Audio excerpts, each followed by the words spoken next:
Happy Sabbath. ശക്തി പോരാ. Happy Sabbath. ദൈവനാമത്തിന് മഹത്വമുണ്ടാകട്ടെ. ഞാൻ ഇന്നത്തെ വചന ശുശ്രൂഷ തുടങ്ങുന്നതിന് മുൻപ് ചില കാര്യങ്ങൾ നേരത്തെ തന്നെ അറിയിച്ചു കളയാൻ ഞാൻ ആഗ്രഹിക്കുന്നു. ഞാനിപ്പോൾ ഇവിടെ നിൽക്കുന്നത് നമ്മൾ പറഞ്ഞു കേട്ടിട്ടുണ്ട്, നെഞ്ചത്ത് ഒരു കല്ലെടുത്ത് വെച്ചിരിക്കുന്ന പോലെ. അപ്രകാരം തന്നെയാണ് ഞാനിപ്പോൾ ഇവിടെ നിൽക്കുന്നത്. വലിയ ഹൃദയഭാഗത്തിൽ ഞാൻ നിങ്ങളെ അപേക്ഷിക്കുന്നത്, ഇനിയുള്ള ഈ സമയം തിരുവചനത്തെ ശ്രദ്ധയോടെ കേൾക്കുക. അനാവശ്യമായി അങ്ങോട്ടും ഇങ്ങോട്ടും നടക്കുന്നത് ഒഴിവാക്കുക. ഇത് പ്രത്യേകിച്ച് യൂത്തിൻ്റെ അടുത്ത് ഡയറക്ടറിൽ പറയുകയാണ്, ഫോണ് നോക്കുന്നത് ഒഴിവാക്കുക. വേറെ അനാവശ്യ സംസാരങ്ങൾ ഏൽപ്പിച്ച് നോക്കുക. അതില്ല, ദൈവത്തിൻ്റെ ശബ്ദം ഇപ്പോൾ ഈ മണിക്കൂർ നിങ്ങൾക്ക് കേൾക്കാൻ സാധിക്കുന്നുണ്ടെങ്കിൽ അതിലേക്ക് നിങ്ങളുടെ ശ്രദ്ധ കൊടുക്കുക. കാരണം നമ്മൾ ജീവിച്ചിരിക്കുന്ന കാലഘട്ടം എന്ന് പറയുന്നത് അത്ര പ്രധാനപ്പെട്ടാണ്. നമ്മളെല്ലാവരും പരീക്ഷ എഴുതിയിട്ടുള്ളവരാണ്, അല്ലേ? വലിയ വലിയ പരീക്ഷയ്ക്ക് മുൻപേ നമ്മൾ വിദ്യാർത്ഥി എന്ന നിലയിൽ നമ്മൾ പലപ്പോഴും ചിന്തിച്ച് പ്ലാൻ ചെയ്ത് ഇന്ന ദിവസം മുതലേ പഠിച്ചു തുടങ്ങണമെന്ന് എത്ര അങ്ങനെ പ്ലാൻ ചെയ്യാറുണ്ട് പരീക്ഷയ്ക്ക് മുൻപേ? പക്ഷെ നടക്കാറുണ്ട്, പലപ്പോഴും നടന്നിട്ടില്ല. എന്നിട്ട് പരീക്ഷയുടെ റിസൾട്ട് വന്നതിന് ശേഷം നമ്മൾ ചിന്തിക്കും, കുറച്ചുകൂടെ നേരത്തെ പഠിച്ചു തുടങ്ങിയെങ്കിൽ കുറച്ചുകൂടി മാർക്ക് കിട്ടുമായിരുന്നു. അതിനുശേഷം നമുക്ക് ചിന്തിക്കാനും ചിലപ്പോൾ വീണ്ടും മാറ്റം വരുത്താനും സാധിക്കും. പക്ഷേ ഈ വരാൻ പോകുന്ന പരീക്ഷ, ഈ വരാൻ പോകുന്ന കാലഘട്ടം നമുക്കിനി ഒന്നും കൂടെ കിട്ടത്തില്ല. ഇത് നമ്മുടെ നിത്യത തീരുമാനിക്കുന്നതാണ്. അപ്പം നമ്മൾ ഇനി മുതൽ പാഴാക്കുന്ന ഓരോ നിമിഷവും അതിന് ഉത്തരവാദികൾ നമ്മൾ തന്നെയാണ്. നമ്മുടെ രക്ഷ നമ്മൾ തന്നെയാണ് നഷ്ടമാക്കുന്നത്. ഒരു നിമിഷം നമുക്ക് പ്രാർത്ഥിച്ച് വചന ശുശ്രൂഷയിലേക്ക് കടക്കാം. സ്വർഗ്ഗാദി സംഘത്തിൽ വസിക്കുന്ന അടികൾ മാത്രയുടെ പിതാവേ, അടികൾ അല്പസമയം നിന്റെ ആലയത്തിലായിരിക്കുന്നു. നിന്റെ തിരുവചനത്തെ ധ്യാനിക്കാൻ പോകുന്നു. ദൈവത്തിൻ്റെ സ്വരം അടികൾക്ക് കേൾക്കുവാൻ ദൈവം കൃപയോടെ പ്രാർത്ഥിക്കുന്നു. പിതാവേ, ദൈവത്തിൻ്റെ ആത്മാവിൻ്റെ പ്രവർത്തനം ഇവിടെ ഉണ്ടാകാൻ കൃപയോടെ പ്രാർത്ഥിക്കുന്നു. പിതാവ്, നീ എന്നോടൊപ്പം ഉണ്ടാകുവാനും എൻ്റെ ഹൃദയത്തിൽ പിതാവെ നീ സംസാരിക്കാനും കൃപയോടെ പ്രാർത്ഥിക്കുന്നു. അടികൾ ചോദിച്ചത് കുറവാണെങ്കിലും കൂടുതൽ നന്മകളും നിറയ്ക്കണമെന്ന് ഞാൻ പ്രാർത്ഥിച്ച സകല കാര്യങ്ങളും യേശുവിന്റെ നാമത്തിൽ തന്നെ ആമേൻ. കഴിഞ്ഞ ആഴ്ച തുടങ്ങിയ അതേ സീരീസ് തന്നെയാണ് the role of Islam in end time prophecy. അന്ത്യകാല പ്രവചനത്തിൽ ഇസ്ലാം മതത്തിന്റെ സ്ഥാനത്തെ കുറിച്ചാണ്. ഞാൻ ഈ ചിത്രം അന്നും കാണിച്ചിരുന്നു. ഈ ചിത്രം നിങ്ങൾ എത്ര പേർ ഇത് ശ്രദ്ധിച്ചിട്ടുണ്ടെന്ന് എനിക്ക് അറിയത്തില്ല. ഞാൻ ചില കാര്യങ്ങളോട് കാണിക്കാം. ഇവിടെ എന്താ എഴുതിയിരിക്കുന്നത്? Energy crisis. ഇവിടെ എന്താണ്? ഗ്യാസിന്റെ വില. ഓക്കെ, ക്രൂഡ് ഓയിലിന്റെ വില വർദ്ധിച്ചു വരുന്നു. ഞാൻ ഈ പിക്ചർ എ ഉപയോഗിച്ചതാണ്. ഞാൻ ഡീറ്റെയിൽസ് എല്ലാം കൊടുത്തിട്ട് എ കൊണ്ട് ക്രിയേറ്റ് ചെയ്തതാണ്. അങ്ങനെയാണെങ്കിലും ഈ സംഭവങ്ങളൊന്നും അന്ന് അത്രത്തോളം ഇല്ലായിരുന്നു. ഞാൻ ഈ വചനത്തിന്റെ ഫസ്റ്റ് പാർട്ട് ഇറക്കിയത് ഏകദേശം 1 മാസത്തിന് മുൻപായിരുന്നു. ഒന്നര കൂടുതൽ ആയി, ഇപ്പോൾ ഏകദേശം 1.5 മാസത്തിലായി. അതിനുശേഷം ഇത്രയും വലിയ ഗ്യാപ്പ് വന്നതുകൊണ്ട് ഞാൻ ഇനി നടക്കാൻ പോകുന്നെന്ന് പറയാൻ ഉദ്ദേശിക്കുന്ന പല കാര്യങ്ങളും സംഭവിച്ചു കഴിഞ്ഞു. പക്ഷെ പ്രവചനം എപ്പോഴാണ് കൂടുതൽ ഫലവത്താവുന്നത്? നടക്കുന്നതിന് മുൻപേ അത് പറയുമ്പോഴാണ്. അപ്പോൾ അങ്ങനെ ഒരു പ്രശ്നം ഇവിടെ ഉണ്ടായിട്ടുണ്ട്. എന്നിരുന്നാലും നമുക്ക് ഇതിലേക്ക് കടക്കാം. ഇന്ന് നമ്മൾ ചിന്തിക്കുന്ന വിഷയം ഫ്രം റോം ടു മെക്ക, റോമിൽ നിന്നും മെക്ക വരെ. ഇസ്ലാം മതവും ക്രൈസ്തവ മതവും ഈ ലോകത്തിലെ ഏറ്റവും കൂടുതൽ ഭൂരിപക്ഷമുള്ള മതമാണെന്ന് നമുക്ക് മനസ്സിലാക്കാൻ സാധിക്കുന്നു. ഇസ്ലാം മതം ഏകദേശം 2 ബില്യനാണ് ഇപ്പോഴത്തെ ജനസംഖ്യ. ക്രൈസ്തവ മതം 2.5 ബില്യനാണ്. ലോക ജനസംഖ്യയുടെ 24.7% ഇസ്ലാം മതവും 30.8% ക്രൈസ്തവ മതമാകുന്നു എന്ന് നമുക്ക് മനസ്സിലാക്കാൻ സാധിക്കുന്നു. ഈ ഇസ്ലാം മതത്തിനെ കുറിച്ച് ചിന്തിക്കുകയാണെങ്കിൽ, ആ ഇസ്ലാം മതം വിശ്വസിക്കുന്നവരിൽ നമ്മൾ ചിന്തിക്കുകയാണെങ്കിൽ കൂടുതൽ അറബ് ആൾക്കാർ ഇസ്ലാം മതമാണ്. എല്ലാ അറബും ഇസ്ലാമല്ല, കൂടുതൽ അറബും അല്ലെങ്കിൽ അറേബ്യൻ ജനങ്ങളും എന്താണ്? ഇസ്ലാം മതമാണ് സ്വീകരിക്കുന്നത്. പക്ഷെ ഈ അറബിൽ വേറെ ഉണ്ട്. അറേബ്യൻ യഹൂദന്മാരുണ്ട്, അറേബ്യൻ ക്രിസ്ത്യാനികളുണ്ട്. ഈ ക്രിസ്ത്യാനികളെയാണ് നമുക്ക് ഐസിസ് ഒക്കെ എന്ത് ചെയ്തു? ഒരു കടലിന്റെ മുമ്പിൽ വെച്ചിട്ട് അവരുടെ തലയിലേക്ക് ഗണ്ണ് പോയിന്റ് ചെയ്തിട്ടുള്ള വീഡിയോസ് ഒക്കെ നമുക്ക് ഇറക്കി നമുക്ക് ഓർമ്മയുണ്ട്, കുറെ വർഷങ്ങൾക്ക് മുൻപ്. അങ്ങനെയാണ്. പക്ഷേ ഇസ്ലാം മതത്തിൽ കൂടുതലും അറബല്ല.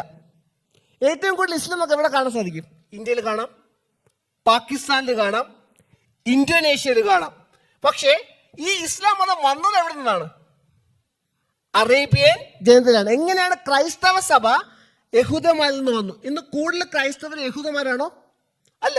പക്ഷെ ഇത് തുടങ്ങിയത് എവിടെ നിന്നാണ്? ആദ്യകാല സഭ, പുതിയ നിയമകാലത്തെ ആദ്യകാല സഭ ആരാണ് കൂടുതൽ? യഹൂദന്മാരായിരുന്നു. അപ്പോൾ ഇസ്ലാം മതം വന്നത് അറബിൽ നിന്നും ക്രൈസ്തവ മതം വന്നത് യഹൂദന്മാരിൽ നിന്നും നമുക്ക് മനസ്സിലാക്കാൻ സാധിക്കും. ഇത് നമ്മൾ കഴിഞ്ഞ ആഴ്ച വായിച്ച ഭാഗമാണ്. ഉൽപ്പത്തി 28:14. നമുക്കറിയാം, നമ്മൾ കുടുംബ വഴക്കുകളെ കുറിച്ച് ചിന്തിച്ചു. ഉൽപ്പത്തിയിലുള്ള ആരൊക്കെ കുറിച്ച് പഠിച്ചു? കെയ്നും ആബേലും, നോഹയുടെ 3 മക്കളായ ഷേം, ഹാം, ജാഫേത്ത്, അതേപോലെ എബ്രഹാമിന്റെ 2 സന്തതികളായ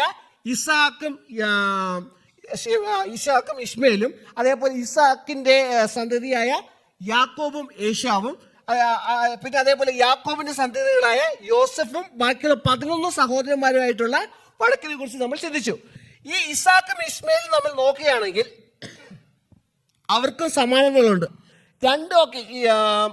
ഇസ്മയിൽ എത്ര മക്കളുണ്ടായെന്ന് നമ്മൾ ചിന്തിച്ചു, പഠിച്ചു. നമ്മൾ ഒരു വർഷത്തെ ഏകദേശം 1 മാസമായി. ഇസ്മയിൽ എത്ര മക്കളുണ്ടായിരുന്നു? 12 പ്രഭുക്കന്മാരെന്ന് പറഞ്ഞു, ഒരു മകളും ഉണ്ടായിരുന്നു. ഓക്കെ. ഇസ്ഹാക്കിന് എത്ര മക്കളായിരുന്നു? 1 ഉണ്ടായിരുന്നുള്ളൂ. പക്ഷേ ഇസ്ഹാക്കിന് എത്ര മക്കളാണ്? 1 ആണോ? 2 പേര്. ആരൊക്കെയാണ്? യാക്കോബ്, ഏശാവ്. വാഗ്ദത്ത പ്രകാരമുള്ള സന്തതി ആരായിരുന്നു? യാക്കോബ്. യാക്കോബിന് പക്ഷെ എത്ര മക്കളുണ്ടായിരുന്നു? 12. ഇസ്മയിലിന് 12ഉം ഇസാക്കിന് വംശപരമ്പരയിലും 12. 12 ആൺമക്കൾ മാത്രമാണ് ഉണ്ടായിരുന്നത്, അതോ ഒരു പെൺകുട്ടിയും ഉണ്ടായിരുന്നു? അപ്പൊ വീണ്ടും സമാനത കാണാം. ഈ 2 പേർക്കും പേര് നൽകിയത് ആരാണ്? ദൈവം തന്നെയാണ്. ഇസ്മയിലിന് പേര് നൽകിയതും ഇസാക്കിന് പേര് നൽകിയതും ദൈവമാണ്. പക്ഷെ വ്യത്യാസങ്ങളുണ്ട്. അതാണ് ഏറ്റവും പ്രധാനം. ഏറ്റവും വലിയ വ്യത്യാസം ഉൽപ്പത്തി 28:14 പറയുന്നു, നിന്റെ സന്തതി ഭൂമിയിലെ പൊടി പോലെ ആകും. ഇതേ അനുഗ്രഹം ആർക്കും കൊടുത്തു? ഇസ്മയിലിന്റെ സന്തതിക്കും കൊടുത്തു. നീ പടിഞ്ഞാറോട്ടും കിഴക്കോട്ടും വടക്കോട്ടും തെക്കോട്ടും പരക്കും. നീ മുഖാന്തരം നിന്റെ സന്തതി മുഖാന്തരവും ഭൂമിയിലെ സകല വംശങ്ങളും അനുഗ്രഹിക്കപ്പെടും. ആരിൽ നിന്ന് മാത്രമാണ് അനുഗ്രഹം? ഇസ്ഹാക്കിന്റെ. കാരണം ഇസ്ഹാക്കിന്റെ വംശപാരമ്പര്യത്തിലാണ് ആര് ജനിക്കുന്നത്? നമ്മുടെ രക്ഷകനായ, നമ്മുടെ ഈ ലോകത്തിന്റെ മശിഹയായ കർത്താവായ യേശു ക്രിസ്തു. അതുകൊണ്ട് ആർക്ക് അനുഗ്രഹമില്ല? ഇസ്മയിലിന്റെ സന്തതികൾക്ക് അനുഗ്രഹമില്ല. അനുഗ്രഹം ആർക്ക് മാത്രമാണ്? അബ്രഹാമിന്റെ വംശപാരമ്പര്യത്തിലുള്ള ഇസാക്കിന്റെ മക്കൾക്ക് മാത്രമാണ് അനുഗ്രഹം ഉള്ളത്. അപ്പോൾ എന്റെ ചോദ്യം ഇതാണ്, ആരാണ് നമ്മൾ ആദ്യം ചിന്തിക്കാൻ? അറബ് എന്ന് പറഞ്ഞാൽ ആരാണ്? അറബിൽ നിന്ന് നമ്മുടെ ചോദിക്കുകയാണെങ്കിൽ, സാധാരണക്കാരോട് ചോദിക്കുകയാണെങ്കിൽ എന്താണ് ഉത്തരം? മിഡിൽ ഈസ്റ്റിൽ താമസിക്കുന്ന ജനക്കൂട്ടം അല്ലെ? ഏകദേശം മിഡിൽ ഈസ്റ്റിൽ 22 രാജ്യങ്ങളുണ്ട്. അവിടെ ഏകദേശം 470 മില്യൺ ജനമുണ്ട്. ഇതൊക്കെയാണ് മിഡിൽ ഈസ്റ്റേൺ രാജ്യം എന്നൊക്കെ പറയാൻ സാധിക്കുന്നത്. Algeria, Libya, Sudan, Saudi Arabia, Yemen, അങ്ങനെ പറയുന്നത് ഈ മിഡിൽ ഈസ്റ്റ് രാജ്യങ്ങളല്ല. പക്ഷെ ഇവിടെ കാണുന്ന അറബ് വേദപുസ്തകം ഇവരെ എന്ത് പേര് വിളിക്കുന്നു, അവർ ആരാകുന്നു എന്ന് പറയുന്നത് നമുക്ക് ചിന്തിക്കാം. വേദപുസ്തകത്തേക്ക് നമുക്ക് പോകാം. ഉൽപ്പത്തിയുടെ പുസ്തകം 25-ാം അധ്യായം 5-ാം വാക്യം. ഉൽപ്പത്തി 25:5. എന്നാൽ അബ്രഹാം തനിക്കുള്ളതൊക്കെ ആർക്ക് കൊടുത്തു? ഇസാക്കിന് കൊടുത്തു. തന്റെ സ്വത്തും എല്ലാം കൊടുത്തത് ആർക്കാണ്? ഇസാക്കിനാണ്. പക്ഷെ ബാക്കിയുള്ളവർക്കോ? അബ്രഹാമിന് ഉണ്ടായിരുന്ന വെപ്പാട്ടികളുടെ മക്കൾക്കോ അബ്രഹാം ദാനങ്ങൾ കൊടുത്തു. താൻ ജീവനോട് ഇരിക്കുമ്പോൾ തന്നെ അവരെ തന്റെ മകനായ ഇസാക്കിന്റെ അടുക്കൽ നിന്ന് എങ്ങോട്ട് അയച്ചു? കിഴക്കോട്ട്, കിഴക്കേ ദേശത്ത് അയച്ചു, അല്ലെങ്കിൽ ഈസ്റ്റിലേക്ക് അയച്ചു. അതിൽ നമ്മൾ ഇന്ന് വിളിക്കുന്നത് മിഡിൽ ഈസ്റ്റ്. എങ്ങോട്ട് അയച്ചു? കിഴക്കേ ദേശത്തേക്ക് അയച്ചു. നമ്മൾ ഇന്ന് പറയുന്ന മിഡിൽ ഈസ്റ്റേൺ കൺട്രീസ്. ആരെ അയച്ചു? അബ്രഹാമിന്റെ വെപ്പാട്ടികളുടെ മക്കൾ. ആരാണ് അബ്രഹാമിന്റെ വെപ്പാട്ടികൾ? ഹാഗർ, കെത്തൂര. ഹാഗറിന്റെ മകൻ ഇസ്മേൽ. ഇനി കെത്തൂരയുടെ മക്കൾ ആരൊക്കെയാണ്? അത് നമ്മൾ ചിന്തിച്ചാണെന്ന് നമുക്കൊന്നുകൂടെ വായിക്കാം. ഉൽപ്പത്തിയുടെ പുസ്തകം 25:2-ാം വാക്യം പറയുന്നു, അവൾ സിമ്രാൻ, യോഷ്കാൻ, മേദാൻ, മിദ്യാൻ, ഇഷ്ബാക്, ഷൂവഹ് എന്നിവരെ പ്രസവിച്ചു. ആരാണ് മിദ്യാൻ? ചോദ്യം ഇതാണ്, യോസഫിനെ തന്റെ സഹോദരന്മാർ ആർക്കാണ് വിറ്റത്? അതേ വാക്യം അവരെ വേറൊരു പേരും കൊണ്ട് വിളിക്കുന്നുണ്ട്. എന്താണ്? ഇസ്മയിലർ. മിദ്യാനരും ഇശ്മേലരും. കാരണം അവർ എന്ത് ചെയ്തു? ഒരുമിച്ചായതുകൊണ്ട് കൂടിക്കലർന്ന് അവർ മിശ്ര വിവാഹം ചെയ്തു. വേറെ ഒരു ജനറേഷൻ ഒക്കെ ഒരു സന്ധ്യ വേറെ സന്ധ്യയിലേക്ക് ഈ ഫാമിലി അങ്ങോട്ടും ഇങ്ങോട്ടും എന്ത് ചെയ്തു? മിക്സ് ആയി. നമുക്കറിയാം യാക്കോബിന്റെ സഹോദരൻ ഏശാവ് പോയി ആര് കല്യാണം കഴിച്ചു? ഇശ്മേലിന്റെ മകളെ കല്യാണം കഴിച്ചു. അത് നമുക്ക് വേദപുസ്തകത്തിൽ കാണാൻ സാധിക്കും. അതുകൊണ്ട് ഈ സന്ധ്യതയെല്ലാം അങ്ങോട്ടും ഇങ്ങോട്ടും മിക്സ് ആവുന്നത് കാണാൻ സാധിക്കുന്നു. പക്ഷെ കിഴക്ക് ആരൊക്കെ ഉണ്ട്? ഇശ്മേലും അതേപോലെ കെത്തൂരയുടെ മക്കളായ ഇവരെല്ലാവരും എന്താണ്? കിഴക്കോട്ടാണ് പോയത്. അവർ അങ്ങോട്ടും ഇങ്ങോട്ടും വിവാഹം ചെയ്ത് മിശ്രമായി. ഓക്കെ, ഇനി ഈ ചോദ്യം, ഈ കിഴക്കുള്ള ജനം ഇതിലേക്ക് വേദപുസ്തകത്തിന് വേറെ എവിടെയെല്ലാം പറയുന്നത് നമുക്ക് നോക്കാം. ഈ കിഴക്കേ ജനത്തെ കുറിച്ച് വേദപുസ്തകത്തിൽ വേറെ എവിടെയെല്ലാം പരാമർശിച്ച് നോക്കാം. പുറപ്പാട് കാലഘട്ടത്തിൽ മോശ ഫറവോനെ പേടിച്ചോടിയപ്പോൾ എങ്ങോട്ടാണ് ഓടിയത്? നമുക്ക് വായിക്കാം. ഉൽപ്പത്തി 2:15. ഫറവോൻ ഈ കാര്യം കേട്ടാതെ മോശയെ കൊല്ലുവാൻ അന്വേഷിച്ചു. മോശ ഫറവോന്റെ സന്നിധിയിൽ നിന്ന് ഓടിപ്പോയി മിദ്യാൻ ദേശത്ത് ചെന്ന് പാർത്തു. അവനൊരു കിണറ്റിനരികെ ഇരുന്നു. ഏത് ദേശം?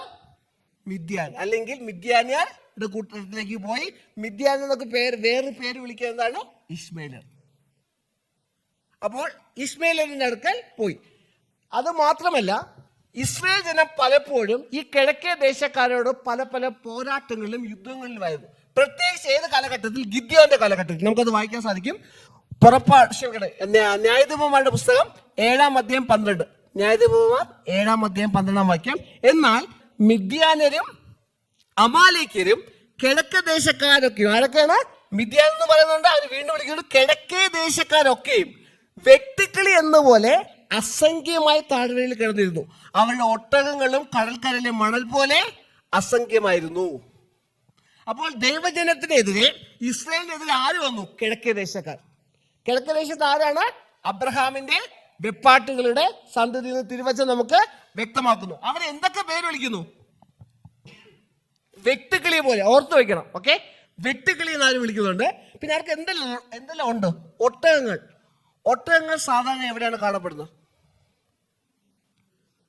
അതെ, മരുഭൂമിയിൽ അങ്ങോട്ടും ഇങ്ങോട്ടും സഞ്ചരിക്കാനും എല്ലാം അല്ലേ. അപ്പൊ അത് തന്നെ നമുക്ക് തെളിയിക്കുന്നുണ്ട് ഏതു തരം ദേശമാകുന്നു. അത് മാത്രമല്ല, ഈ കിഴക്കേ ദേശക്കാർ അതിസമ്പന്നരായിരുന്നു. ശലോമോൻ രാജാവിനെ കാണാൻ വന്ന സമയത്ത് 2 ദിനവൃത്താന്തം 9:14 കാണാൻ സാധിക്കും. അറാബിയ രാജാക്കന്മാരൊക്കെ ദേശാധിപന്മാരും ശലോമോനും പൊന്നും വെള്ളിയും കൊണ്ടുവന്നു. ആ രാജാക്കന്മാർ അത്രത്തോളം സമ്പന്നരായതുകൊണ്ട്, അവർ ചെറിയ രാജ്യങ്ങളൊന്നും അല്ലായിരുന്നു, അവർ സമ്പന്നത ഉള്ളത് കൊണ്ട് അവർ എന്തെല്ലാം കൊണ്ടുവന്നു? പൊന്നു കൊണ്ടുവന്നു, വെള്ളിയും കൊണ്ടുവന്നു. അവർ ഗിദ്യോന്റെ കാലഘട്ടത്തിൽ മാത്രമല്ല ഉപദ്രവം സഹിച്ചത്. പിന്നെ എപ്പോഴാണ്? നെഹമ്യാവിന്റെ കാലഘട്ടത്തിൽ. ഇടിവുകളെ നന്നാക്കാൻ വേണ്ടി നെഹമ്യ പോയ സമയത്ത് അന്നും കിഴക്കേ ദേശക്കാരുടെ കയ്യിൽ നിന്ന് ഇസ്രായേലിന് പ്രശ്നമുണ്ട്. നമുക്ക് വായിക്കാം. നെഹമ്യാവിന്റെ പുസ്തകം 4:7. നെഹമ്യാവ് 4:7. യെരൂശലേമിന്റെ മതിലുകൾ അറ്റുകുറ്റം തീർന്നു വരുന്നുവെന്ന്, ഇടിവുകൾ അടിഞ്ഞു തുടങ്ങിയെന്നും സൻബലത്തും തോബിയാവും, എന്താണ് ഇവിടെ ഇരിക്കുന്നത്? അരാബിയർ. അരാബിയർ എന്ന് പറഞ്ഞാൽ അറേബ്യൻസ്. അപ്പോൾ ആരാണ് അരാബിയർ? വേദപുസ്തകം അനുസരിച്ച് കിഴക്കേ ദേശക്കാർ, മിദ്യാനർ, ഇശ്മേലിയർ, അല്ലെങ്കിൽ അബ്രഹാമിന്റെ വെപ്പാട്ടികളുടെ സന്തതി. അപ്പോൾ അറബ് ആരെന്ന് മനസ്സിലാക്കി. വേദപുസ്തകം അവരെ കുറിച്ച് എന്താണ് പറഞ്ഞത്, അവരെവിടെ നിന്ന് വന്നു എന്നുള്ള കാര്യം തിരുവചനത്തിൽ നമുക്ക് ഉറപ്പായി.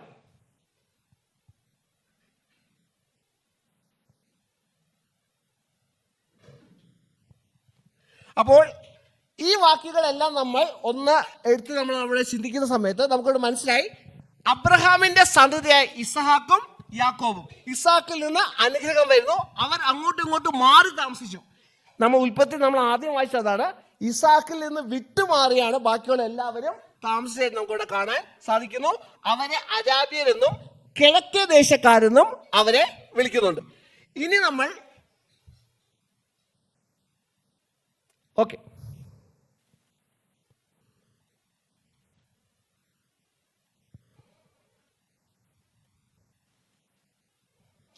വിളിക്കുന്നുണ്ട്. ഇനി നമ്മൾ ചിന്തിക്കാൻ പോകുന്നത്, ഇനി കുറച്ചുകൂടി നമുക്ക് മുന്നിലേക്ക് വരാം. ഇത് പഴയ നിയമ കാലഘട്ടമാണ്. ഇസ്ലാം മതം വന്ന കാലഘട്ടം ഏതാണ്? നമുക്കറിയാം, അറേബ്യൻസിൽ നിന്നാണ് ഇസ്ലാം വരുന്നത്. ആ ഇസ്ലാം മതം പുറപ്പെടുവിച്ച വ്യക്തിയാണ് മുഹമ്മദ്. മുഹമ്മദ് എന്ന പ്രവാചകൻ അദ്ദേഹം എവിടെ നിന്നാണ്? അറേബ്യയിൽ നിന്നാണ് വന്നത്. അപ്പൊ എന്റെ ചോദ്യം ഇതാണ്, ഈ ഇസ്ലാം മതം എങ്ങനെയാണ് തുടങ്ങിയത്?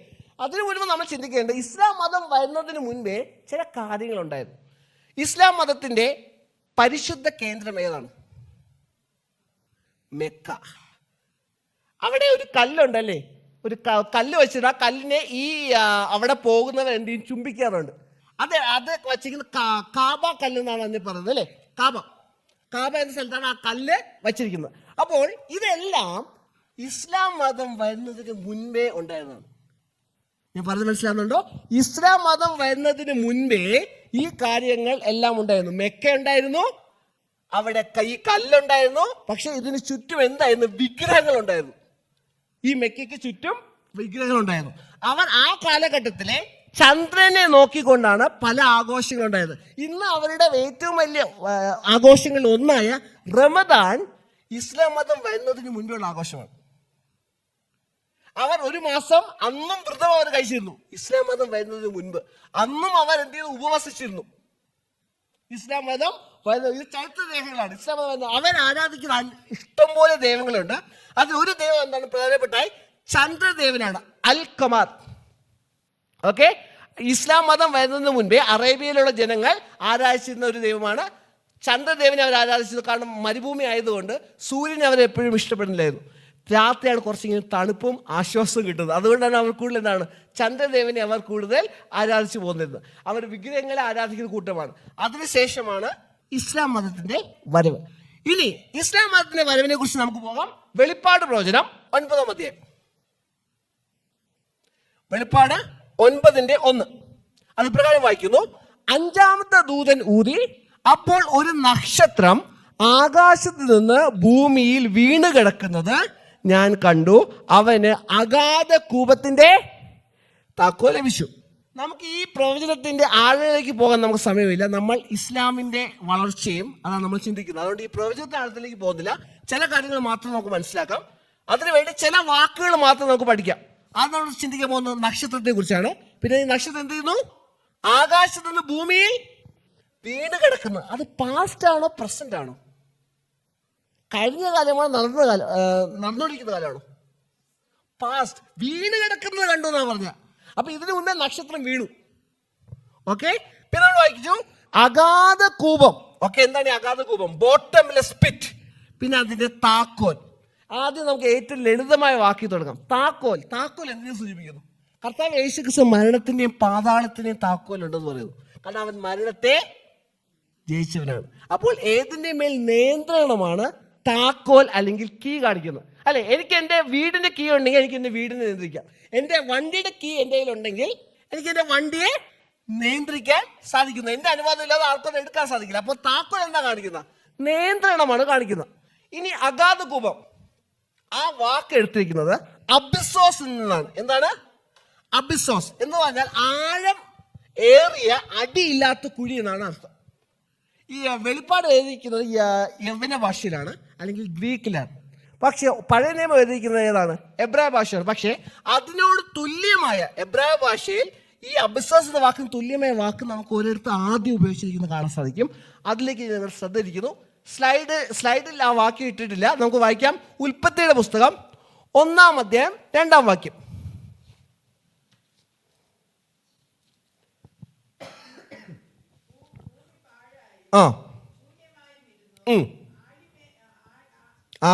ആഴത്തിന്മീതെ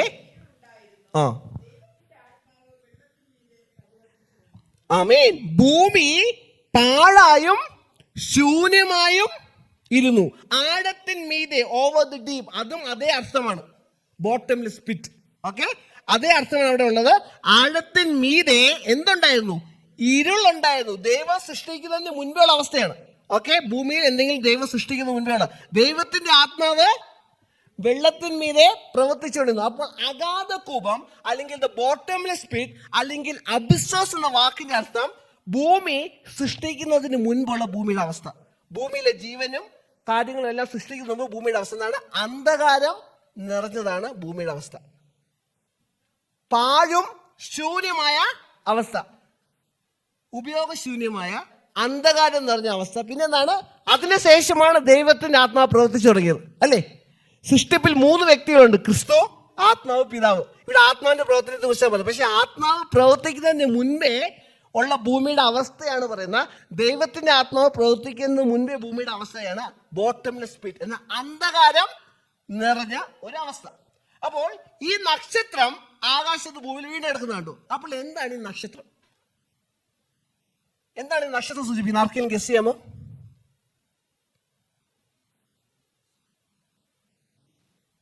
നക്ഷത്രം എന്താണ് വേദപുസ്തകത്തിൽ സൂചിക്കുന്നത്? വെളിപ്പാട് പ്രവചനം 1:20. നക്ഷത്രം എന്താണ് സൂചിപ്പിക്കുന്നത്? എന്റെ വലം കൈയിൽ കണ്ട 7 നക്ഷത്രത്തിന്റെ മർമ്മം, 7 പൊന്നഴകിന്റെ വിവരം എഴുതുക. 7 നക്ഷത്രം 7 സഭകളുടെ ദൂതന്മാരാകുന്നു. 7 നിലവിളക്ക് 7 സഭകളാകുന്നു. അപ്പോൾ നക്ഷത്രം എന്താണ് സൂചിപ്പിക്കുന്നത്? ദൂതന്മാരാണ്, ഏഞ്ചൽസ്. ആകാശത്ത് നിന്ന് ഒരു നക്ഷത്രം വീണു. അപ്പോൾ ആകാശത്ത് നിന്ന് ഭൂമിയിലേക്ക് വീണ നക്ഷത്രം ഏതാണ്? അല്ലെങ്കിൽ വീണ ദൂതൻ ഏതാണ്? ഏതാണ് ആകാശത്ത് നിന്ന് ഭൂമിയിലേക്ക് വീണ ദൂതൻ? ലൂക്കോസ് സുവിശേഷം 10:18. അവൻ അവനോട്, സാത്താൻ മിന്നൽ പോലെ ആകാശത്ത് നിന്ന് വീഴുന്നത് ഞാൻ കണ്ടു. അപ്പോൾ ആകാശത്ത് നിന്ന് ഭൂമിയിലേക്ക് വീണ നക്ഷത്രം ആരാണ്? സാത്താനാണ്. അവിടെ നമ്മൾ തീരുന്നില്ല. നമ്മൾ ഇനിയും നമ്മൾ വായിച്ചു നോക്കിയാൽ വെളിപ്പാട് പ്രവചനം 12:4. അതിന്റെ വാല് ആകാശത്തിലെ നക്ഷത്രങ്ങളിലെ 1/3 വലിച്ചിട്ടി. നമുക്കറിയാം, യുദ്ധം സ്വർഗത്തിൽ ഉണ്ടായ സമയത്ത് എത്ര ദൂതന്മാരെ വീണ? 1/3. ആ 1/3 ദൂതന്മാരെ വിവരിക്കാൻ ഉപയോഗിച്ച പ്രയോഗം എന്താണ്? നക്ഷത്രങ്ങളിലെ 1/3. അപ്പൊ നക്ഷത്രം എന്താണ്? എപ്പോഴും ദൂതന്മാരാണ്. ആകാശത്ത് നിന്ന് വീണ് കിടക്കുന്ന നക്ഷത്രം. ഓക്കെ, നമ്മൾ വായിച്ചു ആകാശത്ത് നിന്ന് വീണ് കിടന്ന നക്ഷത്രം അല്ലേ? അപ്പൊ ഇതിനു മുൻപ് നക്ഷത്രം എപ്പോഴാണ് വീണത് എന്ന് നമ്മൾ ചിന്തിക്കണം. വെളിപ്പാട് 9 വീണ് കിടക്കുന്ന നക്ഷത്രം കാണുന്നത്. അപ്പോൾ അതിനു മുൻപാണ് നക്ഷത്രം വീണത്. നമുക്ക് വായിക്കാം. വെളിപ്പാട് പ്രവചനം 8 10.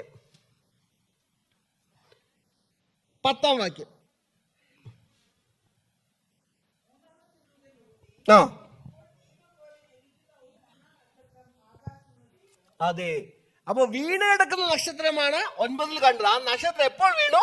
ആ 10ാമത്തെ വാക്യമാണ്. 3ാമത്തെ ദൂതൻ ഊതി, അപ്പോൾ ദീപം പോലെ ജ്വലിക്കുന്ന ഒരു മഹാനക്ഷത്രം ആകാശത്ത് നിന്ന് വീണു. ഇവിടെ മനസ്സിലാകുന്നുണ്ടല്ലോ. അപ്പോൾ പിശാച് ഈ ഭൂമിയെ അബിസോസ് ആക്കിയ, അല്ലെങ്കിൽ ബോട്ടംലെസ് പിറ്റ് ആക്കിയ, പാഴും ശൂന്യവും അന്ധകാരവുമാക്കിയ അവസ്ഥ എപ്പോഴായിരുന്നു? ഈ ഭൂമിയെ അന്ധകാരമാക്കിയ അവസ്ഥ. ചരിത്രത്തിൽ അതിന് ആ പേര് തന്നെ കൊടുത്തിട്ടുണ്ട്, ഡാർക്ക് ഏജസ്, ഇരുണ്ട കാലഘട്ടം. ഏതാണ്?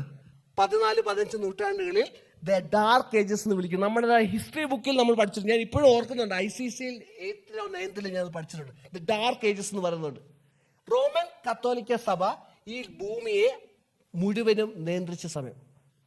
അന്ന് ക്രിസ്തു ആകുന്ന ഈ ലോകത്തിലേക്ക് വന്ന വെളിച്ചം. ആ ക്രിസ്തുവിനെ അവർ മറച്ചു. ക്രിസ്തുവിന്റെ ക്രൂശ് മരണം പോലെ നമ്മുടെ നീതീകരണത്തിൽ നിന്ന് അവർ പഠിപ്പിച്ചു. പാപക്ഷമ അവർക്ക് നൽകാൻ പറ്റുമെന്ന് പഠിപ്പിച്ചു. തിരുവചനം ആർക്കും, തിരുവചനമാണ് എന്റെ വഴികാട്ടി, എന്റെ ദീപം എന്ന് തിരുവചനം പറഞ്ഞു. പക്ഷെ ആ തിരുവചനം ആർക്കും കൈ കൊണ്ട് നടക്കാൻ പോലും ഇല്ലാത്തൊരവസ്ഥ. അത് ഇരുണ്ട കാലയുഗമാണ്. ആ കാലയുഗത്തെ കുറിച്ചാണ് ഈ വെളിപ്പാട് 9 നമ്മോട് സംസാരിക്കുന്നത്. അത് തുറന്നു വായിക്കാം. അവൻ എന്ത് ചെയ്തു? ആ അഗാധ കൂപം തുറന്നു. ഉടനെ പെരുഞ്ചൂളയിലെ പുക പോലെ കൂപത്തിൽ നിന്നും പുക പൊങ്ങി. കൂപത്തിന്റെ പുകയാൽ സൂര്യനും ആകാശവും ഇരുണ്ടുപോയി. ഇത് നമുക്ക് പെട്ടെന്ന് ഇതിലൂടെ കടന്നു പോവാം. അഗാധ കൂപം തുറന്നു, ബോട്ടംലെസ് പിറ്റ് തുറന്നു, അന്ധകാരം തുറന്നു വിട്ടു. അന്ധകാരം ഭൂമി. അപ്പൊ പെരുഞ്ചൂളിയിലെ പുക പോലെ കൂപത്തിൽ നിന്നും പുക പൊങ്ങി. ഒരു റൂമിൽ, ഒരു മുറിയിൽ പുക പൊങ്ങിയാൽ, പുക നിറഞ്ഞാൽ എന്തെങ്കിലും കാണാൻ പറ്റും? നമ്മുടെ കാഴ്ച മറയ്ക്കുന്ന ഒരു സംഭവമാണ് പുക എന്ന് സൂചിപ്പിക്കുന്നത്, അല്ലെ? കാഴ്ച മറയ്ക്കുന്ന ഈ പുകയെ വേദപുസ്തകത്തിൽ പലതവണ സ്വതവും ഗോമോറയായിട്ട് ഇത് അന്തരീക്ഷിച്ചിട്ടുണ്ട്. അതൊക്കെ അരൂപമാക്കി പറയുന്നത്. സ്വതം ഗോമോറയ്ക്ക് എന്താ സംഭവിച്ചത്? ദൈവത്തിന്റെ ന്യായവിധി, അവരുടെ പാപം മൂലം, അവരുടെ ദുഷ്ടത മൂലം. വിഗ്രഹ ആരാധനയുമായിട്ട് ബന്ധപ്പെടുത്തി ചൂട് ഈ പുക പറയുന്നുണ്ട്. അന്ന് വായിക്കാൻ നമുക്ക് സമയമില്ല. അതും സ്വതം ഗോമോറയുടെ ഒരു പാപമാണ്. അവർക്ക് വിഗ്രഹ ആരാധന ഉണ്ടായിരുന്നു. അപ്പോൾ ഉള്ള ദുഷ്ടത കൊണ്ട് അവർക്ക് കാഴ്ച നഷ്ടപ്പെട്ടു. എന്തിന്റെ കാഴ്ച? കൂപത്തിന് പുകയാൽ എന്ത് വാങ്ങി? സൂര്യനും ആകാശവും ഇരുണ്ടുപോയി. ആരാണ് സൂര്യൻ? നീതി സൂര്യൻ. മലാക്കിയിൽ പറയുന്ന നീതി സൂര്യൻ ആരാണ്? കർത്താവ് യേശു ക്രിസ്തു. റോമൻ കത്തോലിക്ക സഭ ക്രിസ്തുവിനെ സഭയിൽ നിന്ന് മറച്ചു. ക്രിസ്തുവിന്റെ എല്ലാ പ്രിറോഗേറ്റീവ്സും, ക്രിസ്തുവിന്റെ എല്ലാ സ്ഥാനവും സഭ അങ്ങ് ഏറ്റെടുത്തു. ക്രിസ്തുവിന്റെ സ്വഭാവം ലോകത്തിൽ നിന്ന് മാറ്റപ്പെട്ടു. ക്രിസ്തുവിന്റെ യഥാർത്ഥ സ്വഭാവം, ദൈവത്തിന്റെ യഥാർത്ഥ സ്വഭാവം ലോകത്തിൽ നിന്ന് പലർക്കും അറിയത്തില്ല. അതാണ് അന്ധകാരം നിറഞ്ഞ അവസ്ഥ, ക്രിസ്തുവിന് എന്ന വെളിച്ചം ഇല്ലാത്ത അവസ്ഥ. പിന്നെ എന്താണ് ആകാശം? മലയാളത്തിൽ വായിക്കുമ്പോഴാണ് പ്രശ്നം കേട്ടോ. മലയാളത്തിലാണ് ആകാശം, ഇംഗ്ലീഷിൽ എയർ ആണ്. എന്താണ് എയർ സൂചിപ്പിക്കുന്നത്? Okay, geography പഠിച്ചവർക്കറിയാം. എയർ അല്ലെങ്കിൽ വായു അനങ്ങുമ്പോൾ അത് നമ്മൾ എന്ത് പേര് വിളിക്കും? കാറ്റ്, വിൻഡ്. വിൻഡ് യഥാർത്ഥത്തിൽ എന്തിനോട് അനുഭവമാക്കുന്നുണ്ട്? യോഹന്നാന്റെ സുവിശേഷം നിക്കോദിമസിനോട് കർത്താവ് യേശുക്രിസ്തു സംസാരിക്കുമ്പോൾ കാറ്റ് അതിന്റെ ഇഷ്ടമുള്ളിടത്ത് ഊതും. അപ്പോൾ കാറ്റ് പരിശുദ്ധാത്മാവിനോട് താരതമ്യപ്പെടുത്തി പറയുന്നുണ്ട്. അപ്പോൾ ക്രിസ്തു ആകുന്ന സൂര്യനെ മറയ്ക്കുന്നു, പരിശുദ്ധാത്മാവിന്റെ പ്രവർത്തനത്തെ മറയ്ക്കുന്നു. ഇതെല്ലാം നമ്മൾ നേരത്തെ വായിച്ചത്. അഗാധ കൂപം എന്താണ്? ഇരുട്ട്. ഇരുട്ടെന്ന് പറഞ്ഞാൽ ക്രിസ്തു ഇല്ല, ക്രിസ്തു ആകുന്ന സൂര്യനില്ല. പിന്നെ എന്താണ്? ദൈവത്തിന്റെ ആത്മാവ് പ്രവർത്തിക്കുന്നതിന് മുൻപ്, അതാണ് ഇവിടെ കാറ്റെന്ന് പറയുന്നത്. പരിശുദ്ധാത്മാവിന്റെ പ്രവർത്തനത്തെ മറയ്ക്കുന്നു. ഇത് ആ കാലഘട്ടത്തെ കുറിച്ചാണ് പറയുന്നത്. അങ്ങനെ ക്രിസ്തുവിന്റെ പ്രവർത്തനവും പരിശുദ്ധാത്മാവിന്റെ പ്രവർത്തനവും അന്ന് മറഞ്ഞു. അപ്പോൾ എന്താണ് സംഭവിച്ചത്?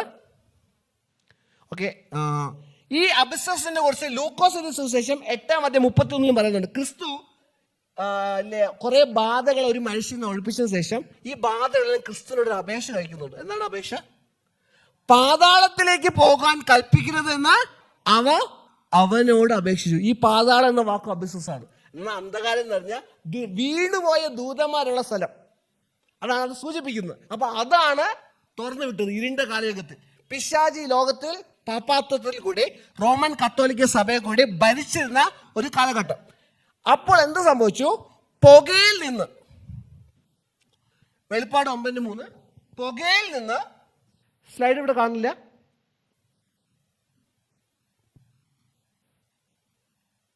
ഓക്കെ. അപ്പോൾ പുകയിൽ നിന്നാണ് എന്ത് വന്നത്?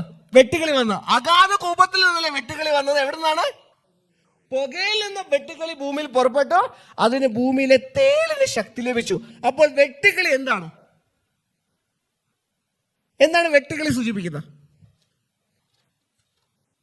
നമുക്ക് വായിക്കാം. യോവേൽ പ്രവചനം 1:4 ആരെയും ഓർക്ക വായിച്ചിട്ടുണ്ട്? 4, 5, 6.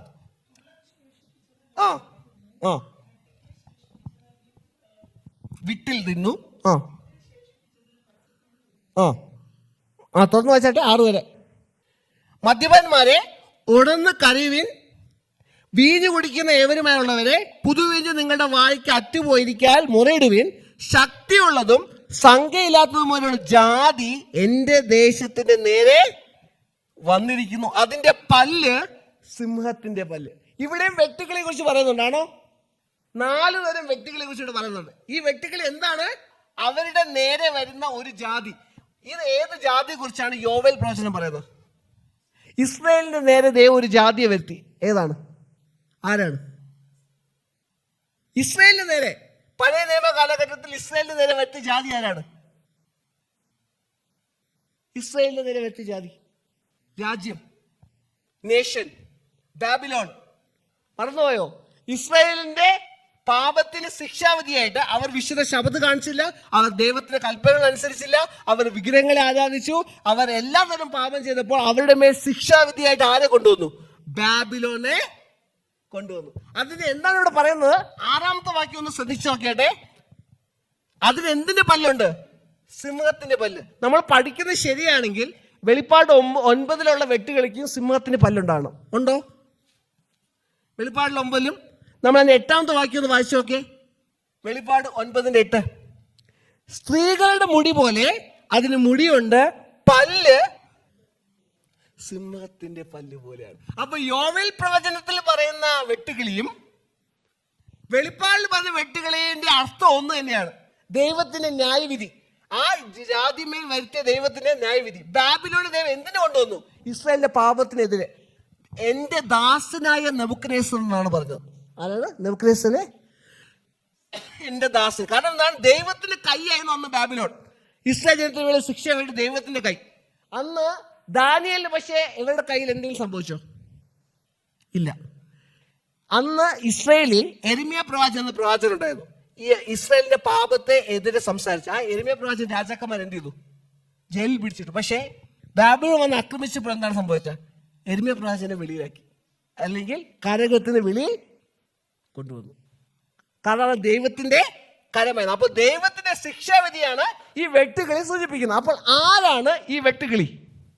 ദൈവത്തെ ശിക്ഷാവിധിയായി റോമൻ കത്തോലിക്ക സഭയുടെ പാപത്തിനെതിരെ ദൈവം ഒരു രാജ്യത്തെ കൊണ്ടുവന്നു. ആരാണ്? ന്യായാധിപന്മാരുടെ പുസ്തകം 6-ാം അധ്യായം 5-ാം വാക്യം, അവർ തങ്ങളുടെ കന്നുകാലികളും കൂടാരങ്ങളുമായി പുറപ്പെട്ടു വെട്ടുകിളി പോലെ കൂട്ടമേ വരും, അവരും അവരുടെ ഒട്ടകങ്ങളും അസംഖ്യമായിരുന്നു, അവർ ദേശത്തെ കടന്ന് നാശം ചെയ്യും. അതിന്റെ 7 പറഞ്ഞ അവരെ കുറിച്ച് വീണ്ടും പറയുന്നു, എന്നാൽ മിദ്യാന്യരും അമോലിക്കരും കിഴക്ക് ദേശക്കാരൊക്കെ വെട്ടുകിളി എന്ന പോലെ. അപ്പോൾ ആരാണ് വെട്ടുകിളി? കിഴക്കേ ദേശക്കാർ. അപ്പോൾ അന്ന് ദൈവം ന്യായവിധിയെ, റോമൻ കത്തോലിക്ക സഭയുടെ മേൽ ന്യായവിധിയെ കൊണ്ടുവന്ന ആരെയാണ്? കിഴക്കേ ദേശക്കാർ. അന്നത്തെ മുസ്ലിം ചെറു ചെറു നാട്ടു സാമ്രാജ്യങ്ങൾ, അല്ലെങ്കിൽ ട്രൈബ്സ് എന്ന് പറയാം. അന്ന് അവർക്ക് ഒരൊറ്റ രാജാവല്ലായിരുന്നു, പല പല ചെറിയ ചെറിയ കൂട്ടങ്ങളായിട്ട് അവർ തിരിഞ്ഞിരുന്നു. മുഹമ്മദിന് ശേഷം അവർക്ക് പല ലീഡേഴ്സ് അവർക്ക് ഉണ്ടായിരുന്നു. മുഹമ്മദിന്റെ മരണത്തിന് ശേഷം അങ്ങനെ അവർ ചെറിയ ചെറിയ കൂട്ടങ്ങളായിരുന്നു. അവരെന്ത് ചെയ്തു?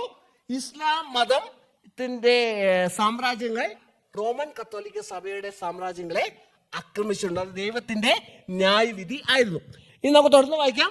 വെളിപ്പാട് 9:4, നെറ്റിയിൽ ദൈവത്തിന്റെ മുദ്രയില്ലാത്ത മനുഷ്യർക്കല്ലാതെ പുല്ലിനും പച്ചയായ യാതൊരു വൃക്ഷത്തിനും കേട് വരുത്തരുത് എന്ന് അതിന്റെ കൽപ്പന ഉണ്ടായി. അപ്പൊ ആർക്ക് മാത്രമാണ് അവർ ശിക്ഷ വിധിച്ചത്? ദൈവത്തിന്റെ മുദ്ര ഇല്ലാത്തവർക്ക്. വേറെ ഏതിന് കേട് വരുത്താൻ പാടില്ല? പുല്ല് എന്തിനെ സൂചിപ്പിക്കുന്നു? സങ്കീർത്തനത്തിൽ മനുഷ്യൻ എന്താ പറയുന്നത്? പുല്ല് പോലെ എന്ന് അല്ലേ? പച്ചയായി, അതെന്തിനെ സൂചിപ്പിക്കുന്നു? ക്രിസ്തു പറഞ്ഞു, പച്ചയായതിനോട് ഇങ്ങനെ ചെയ്താൽ ഉണങ്ങിയതിനോട് അവർ എന്ത് ചെയ്യും? ഈ പച്ച ആരെ സൂചിപ്പിച്ചതാണ്? ക്രിസ്തുവിനെ. അപ്പൊ നീതി അല്ലേ? പിന്നെന്താണ്? വൃക്ഷം. നീതിമാന്മാർ സങ്കീർത്തനം പറയുന്നു, ആറ്റിനരികത്ത് നട്ട വൃക്ഷം പോലെ. അപ്പോൾ ഈ പുല്ല്, പച്ച, വൃക്ഷം ആരെ സൂചിപ്പിക്കുന്നു? നീതിമാന്മാർ. അന്നത്തെ മുസ്ലിം സാമ്രാജ്യങ്ങൾ ദൈവത്തിന്റെ നീതിമാന്മാരെ ഉപദ്രവിച്ചോ? നമുക്ക് ഇനി ചരിത്രം പരിശോധിക്കാം. ഇവിടെയാണ് ഇത് ഇൻട്രസ്റ്റിംഗ് ആവുന്നത്. ഓക്കെ, അന്ന് ആക്രമിച്ച് വന്ന മുസ്ലിം സാമ്രാജ്യങ്ങൾ, അന്ന് ബാബിലോൺ ഇസ്രായേലിനെ വന്ന് ആക്രമിച്ചപ്പോൾ അത് ആരുടെ കൈയായിരുന്നു? ബാബിലോൺ ദൈവത്തിന്റെ കൈയാണ്. അതേപോലെ ഈ മിഡിൽ ഏജസിൽ ഈ മുസ്ലിം എംപയർസ് ആരുടെ കൈയാണ്? ദൈവത്തിന്റെ കൈയായിരുന്നു. റോമൻ കത്തോലിക്ക സഭയുടെ ആധിപത്യത്തിന് മേൽ അവർ വന്ന് അവരെ അടിച്ചത്. നമുക്കത് വായിക്കാം, നമുക്ക് ചിന്തിക്കാം. അപ്പോൾ മുഹമ്മദ് ആണ് ഇസ്ലാം മതം സ്ഥാപിച്ചത്. അദ്ദേഹം 25-ാം വയസ്സിൽ 40-കാരിയെ ഖദീജയെ വിവാഹം കഴിക്കുന്നു. ആ സമയം അദ്ദേഹം ഏക പത്നി വ്രതക്കാരനായിരുന്നു. ഖദീജ മരിച്ചതിന് ശേഷമാണ് പല വിവാഹങ്ങൾ കഴിച്ചത്. അതിൽ ഒന്നാണ് 9 വയസ്സുകാരിയെ വിവാഹം കഴിച്ചെന്ന് ചരിത്രം പറയുന്നത്. അദ്ദേഹം 20-25 വയസ്സ് മുതലാണ് മുഹമ്മദിന് എന്ത് കിട്ടുന്നത്? ദർശനങ്ങൾ കിട്ടിയത്. പല ദർശനങ്ങൾ എവിടെ നിന്നാണ് കിട്ടിയത്? ഗുഹയിൽ നിന്ന് വരുമ്പോഴാണ് ഈ ദർശനം കിട്ടിയത്. ഈ കേട്ടത് എഴുതിയതാണ് ഈ ഖുർആൻ എന്ന് പറഞ്ഞ പുസ്തകം. അന്ന് കത്തോലിക്കലും ക്രിസ്ത്യാനികളും ഭരിച്ചിരുന്ന ഈ കാലഘട്ടത്തിൽ വേദപുസ്തക സത്യങ്ങൾ പല കാര്യങ്ങളും മുഹമ്മദ് എന്ത് ചെയ്തു? ചെവി കൊണ്ട് കേട്ടിട്ടുണ്ട്. അതുകൊണ്ടാണ് ഇന്ന് ഖുറാനിൽ വേദപുസ്തകപരമായ പല സത്യങ്ങൾ നമുക്ക് ഖുറാനിൽ വായിച്ചെടുക്കാൻ സാധിക്കുന്നത്. ഇദ്ദേഹം മുഹമ്മദിന് ശേഷം മുഹമ്മദ് ഇനിയല്ല എഴുതിക്കുന്ന ഉറിയ സ്മിത്ത് എന്ന് പറയുന്നത് അണ്ടർസ്റ്റാൻഡിങ് ഡാനിയൽ ആൻഡ് റെവലേഷൻ എന്ന പുസ്തകം.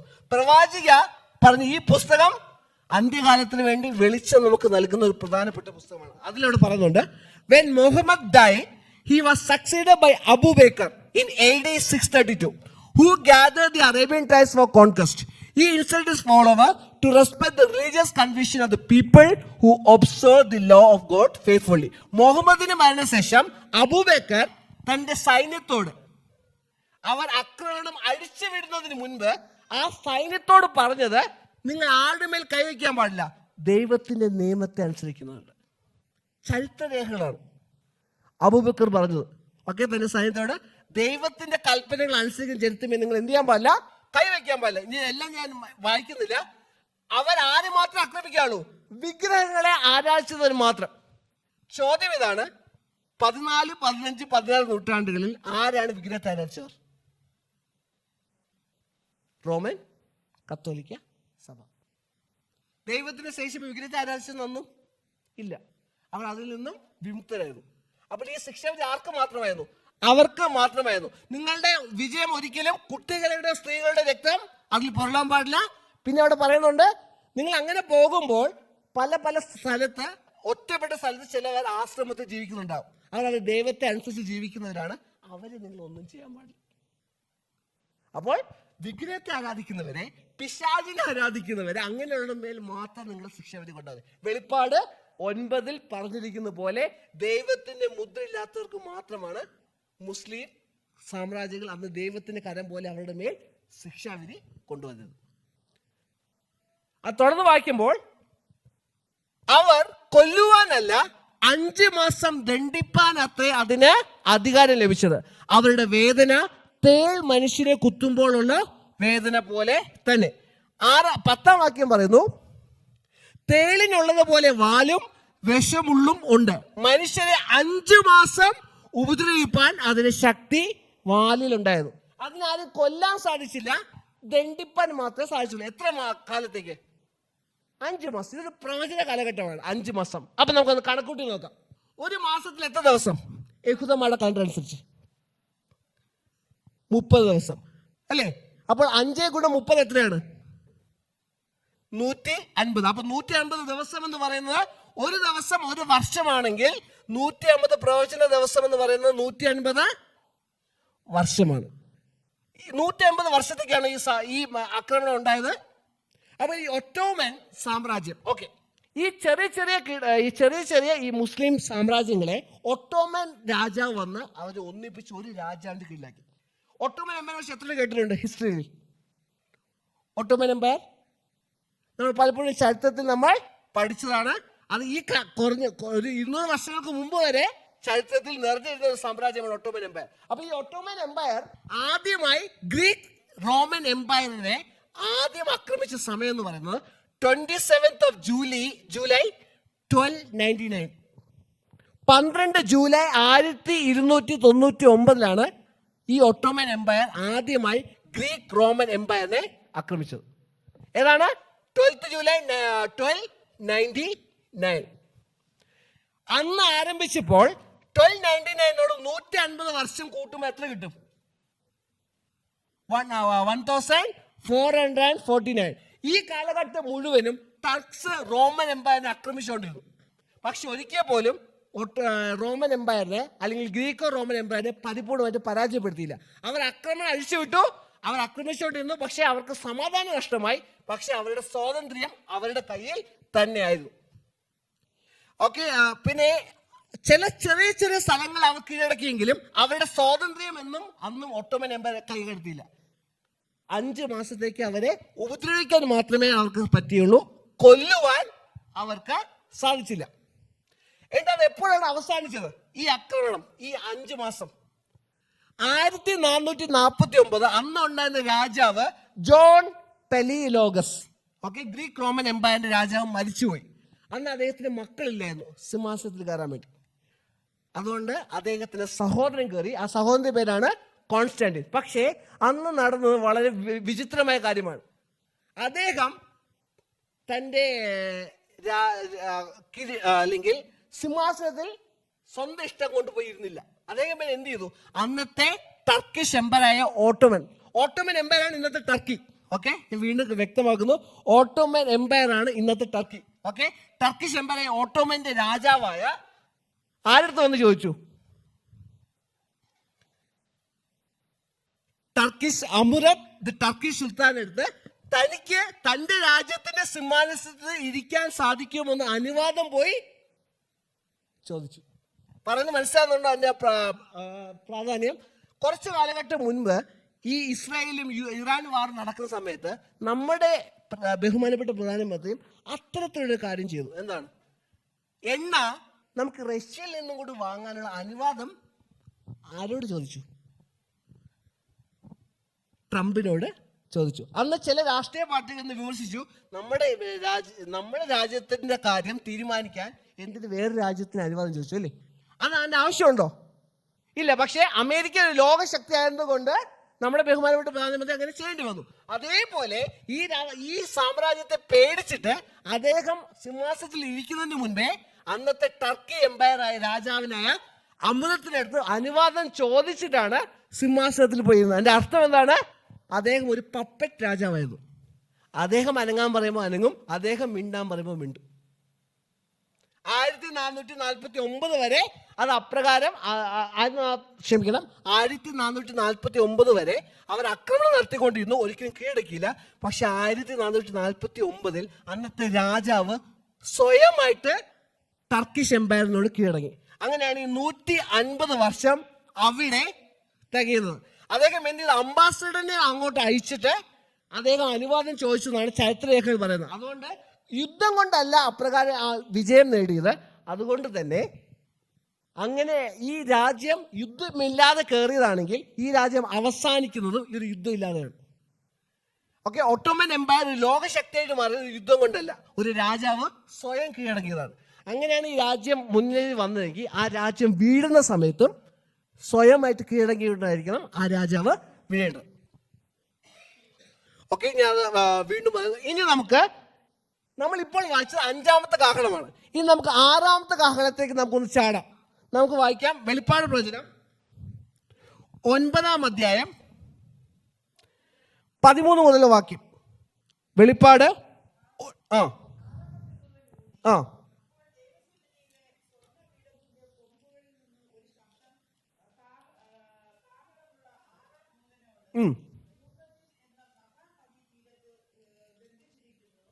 ബന്ധിച്ചിരിക്കുന്ന അപ്പൊ ഈ 4 ദൂതന്മാരെ അഴിച്ചു വിടുക എന്ന് പറയുന്നത് എപ്പോൾ ആരംഭിച്ചു? 1449. അതാണ് നമുക്ക് ഈ പുസ്തകത്തിൽ കാണാൻ സാധിക്കുന്നത്.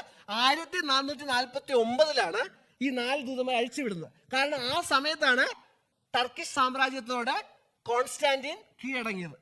ഈ 4 ദൂതന്മാർ എന്ന് പറയാൻ കാരണം ഒട്ടോമൻ എംപയറിന് 4 സുൽത്താൻസ് ഉണ്ട്. സുൽത്താൻ ആ രാജ്യത്തെ മുഴുവനും ഭരിക്കുന്ന, കൺട്രോൾ ചെയ്ത 4 സുൽത്താന്മാരുണ്ട്. ചരിത്രരേഖകൾ പരിശോധിച്ചറിയാം. അതുകൊണ്ടാണ് ഇവിടെ 4 ദൂതന്മാർ എന്ന് പറയുന്നത്. അവരെ നിയന്ത്രിച്ച 4 എംപറേഴ്സ് അല്ലെങ്കിൽ 4 സുൽത്താൻ. അന്ന് ആ കാലഘട്ടം മുതൽ ഒട്ടോമൻ എംപയർ ഈ ലോകത്തെ ഭരിച്ചു. ഒട്ടോമൻ എംപയർ ഒരു കാലിഫേറ്റ് ആണ്. എന്താണ് കാലിഫേറ്റ്? മലയാളത്തിൽ പറഞ്ഞ ഖിലാഫത്ത്. എന്താണ് ഖിലാഫത്ത് അല്ലെങ്കിൽ കാലിഫേറ്റ്? അതിന്റെ നേതാവിനെ കാലിഫ് എന്നും അല്ലെങ്കിൽ മലയാളത്തിൽ ഖലീഫ എന്നും പറയും. അപ്പൊ എന്താണ് ഈ ഖലീഫ അല്ലെങ്കിൽ എന്താണ് ഈ ഖിലാഫത്ത്? നമുക്കറിയാവുന്ന കാര്യം തന്നെയാണ്.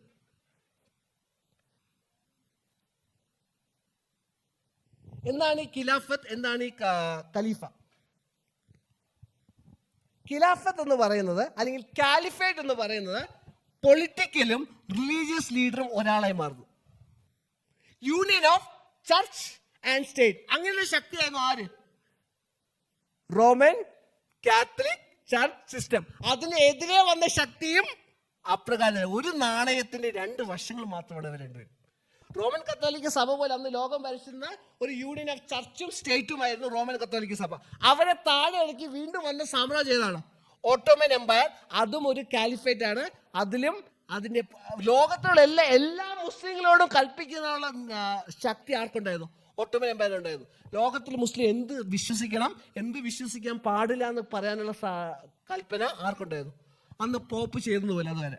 കാരണം എന്താണ്? ഇവരുടെ ക്രിസ്ത്യാനികളുടെ കയ്യിലിരിപ്പ് മൂലം, ഈ റോമൻ കത്തോലിക്ക സഭയുടെ കയ്യിലിരിപ്പ് മൂലം യഥാർത്ഥ സത്യദൈവത്തിലുള്ള വിശ്വാസമൊക്കെ നഷ്ടപ്പെട്ടു. അതുകൊണ്ടാണ് വേറെ ദൈവങ്ങളിലേക്ക് അവർ ആ കാലഘട്ടത്തിൽ ഓടിപ്പോയത്.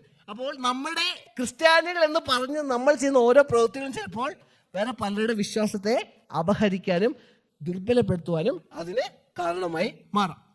ഉടനെ മനുഷ്യനെ 3-1 കൊല്ലുവാൻ ഇന്ന ആണ്ട്, മാസം, ദിവസം, നാഴിക. ഒട്ടോമൻ എംപയറിന്റെ സാമ്രാജ്യത്തിന്റെ കാലഘട്ടമാണ് ആണ്ട്, മാസം, ദിവസം, നാഴിക.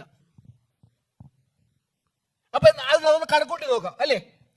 ഒരു വർഷം എന്ന് പറയുന്നത് എത്ര ദിവസമാണ്? ഒരാണ്ട്, ഒരു വർഷം എന്ന് പറഞ്ഞാൽ എത്രയാണ്? 360 ദിവസം. ഒരു ദിവസം ഒരു വർഷമാണെങ്കിൽ 360 ദിവസം എന്താണ്? 360 വർഷം. അതേപോലെ ഒരു മാസം എന്ന് പറയുന്നത് 30 ദിവസമാണെങ്കിൽ 360 വർഷം പ്ലസ് 30 വർഷം. 360 പ്ലസ് 30 എത്ര കിട്ടും? Simple maths. 360 പ്ലസ് 30 390. ഓക്കെ, 390. പിന്നെ ഒരു പ്രവചന ദിവസം എന്ന് പറയുന്നത് ഒരു വർഷമാണെങ്കിൽ 391 വർഷം. പിന്നെ എന്താണ്? ഒരു മണിക്കൂർ. ഒരു ദിവസം ഒരു വർഷമാണെങ്കിൽ അതിലുള്ള ഒരു മണിക്കൂർ എന്ന് പറയുന്നത് 15 ദിവസം. ഇത് കണക്കൂട്ടി നോക്കാം. ഇപ്പൊ കണക്കൂട്ടി നിങ്ങൾക്ക് തെളിയിക്കാൻ ഇപ്പൊ സമയമില്ല.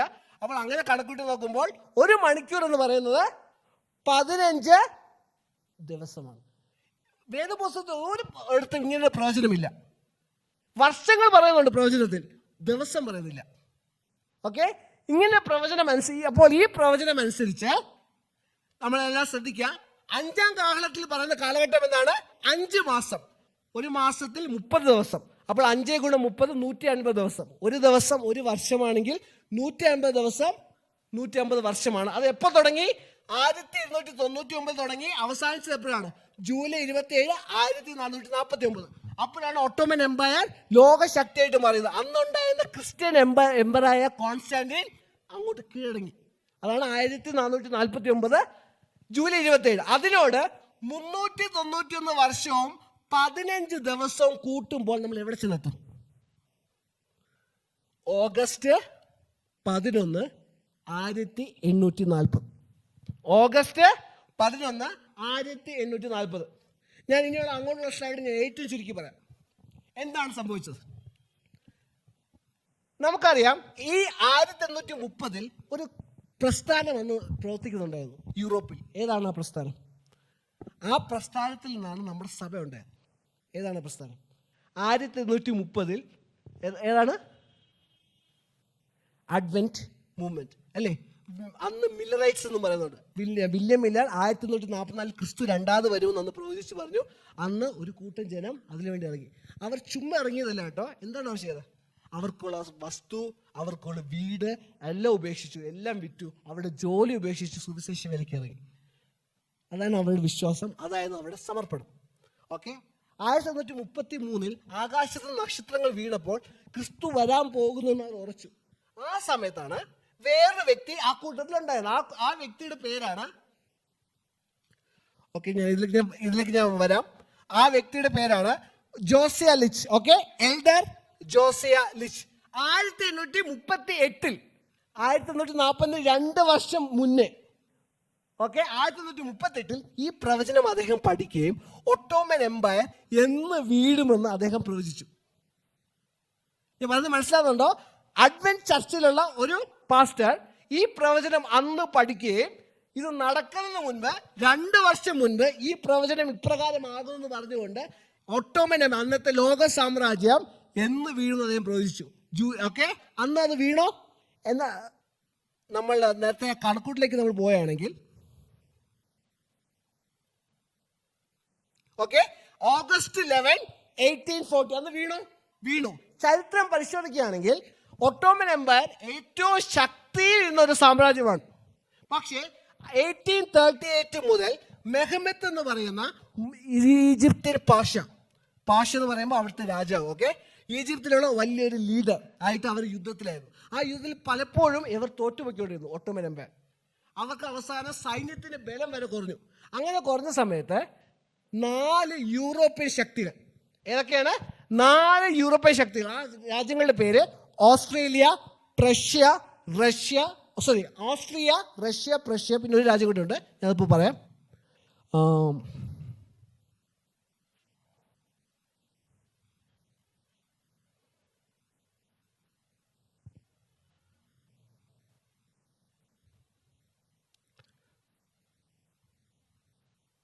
Okay, England, Russia, Austria and Prussia.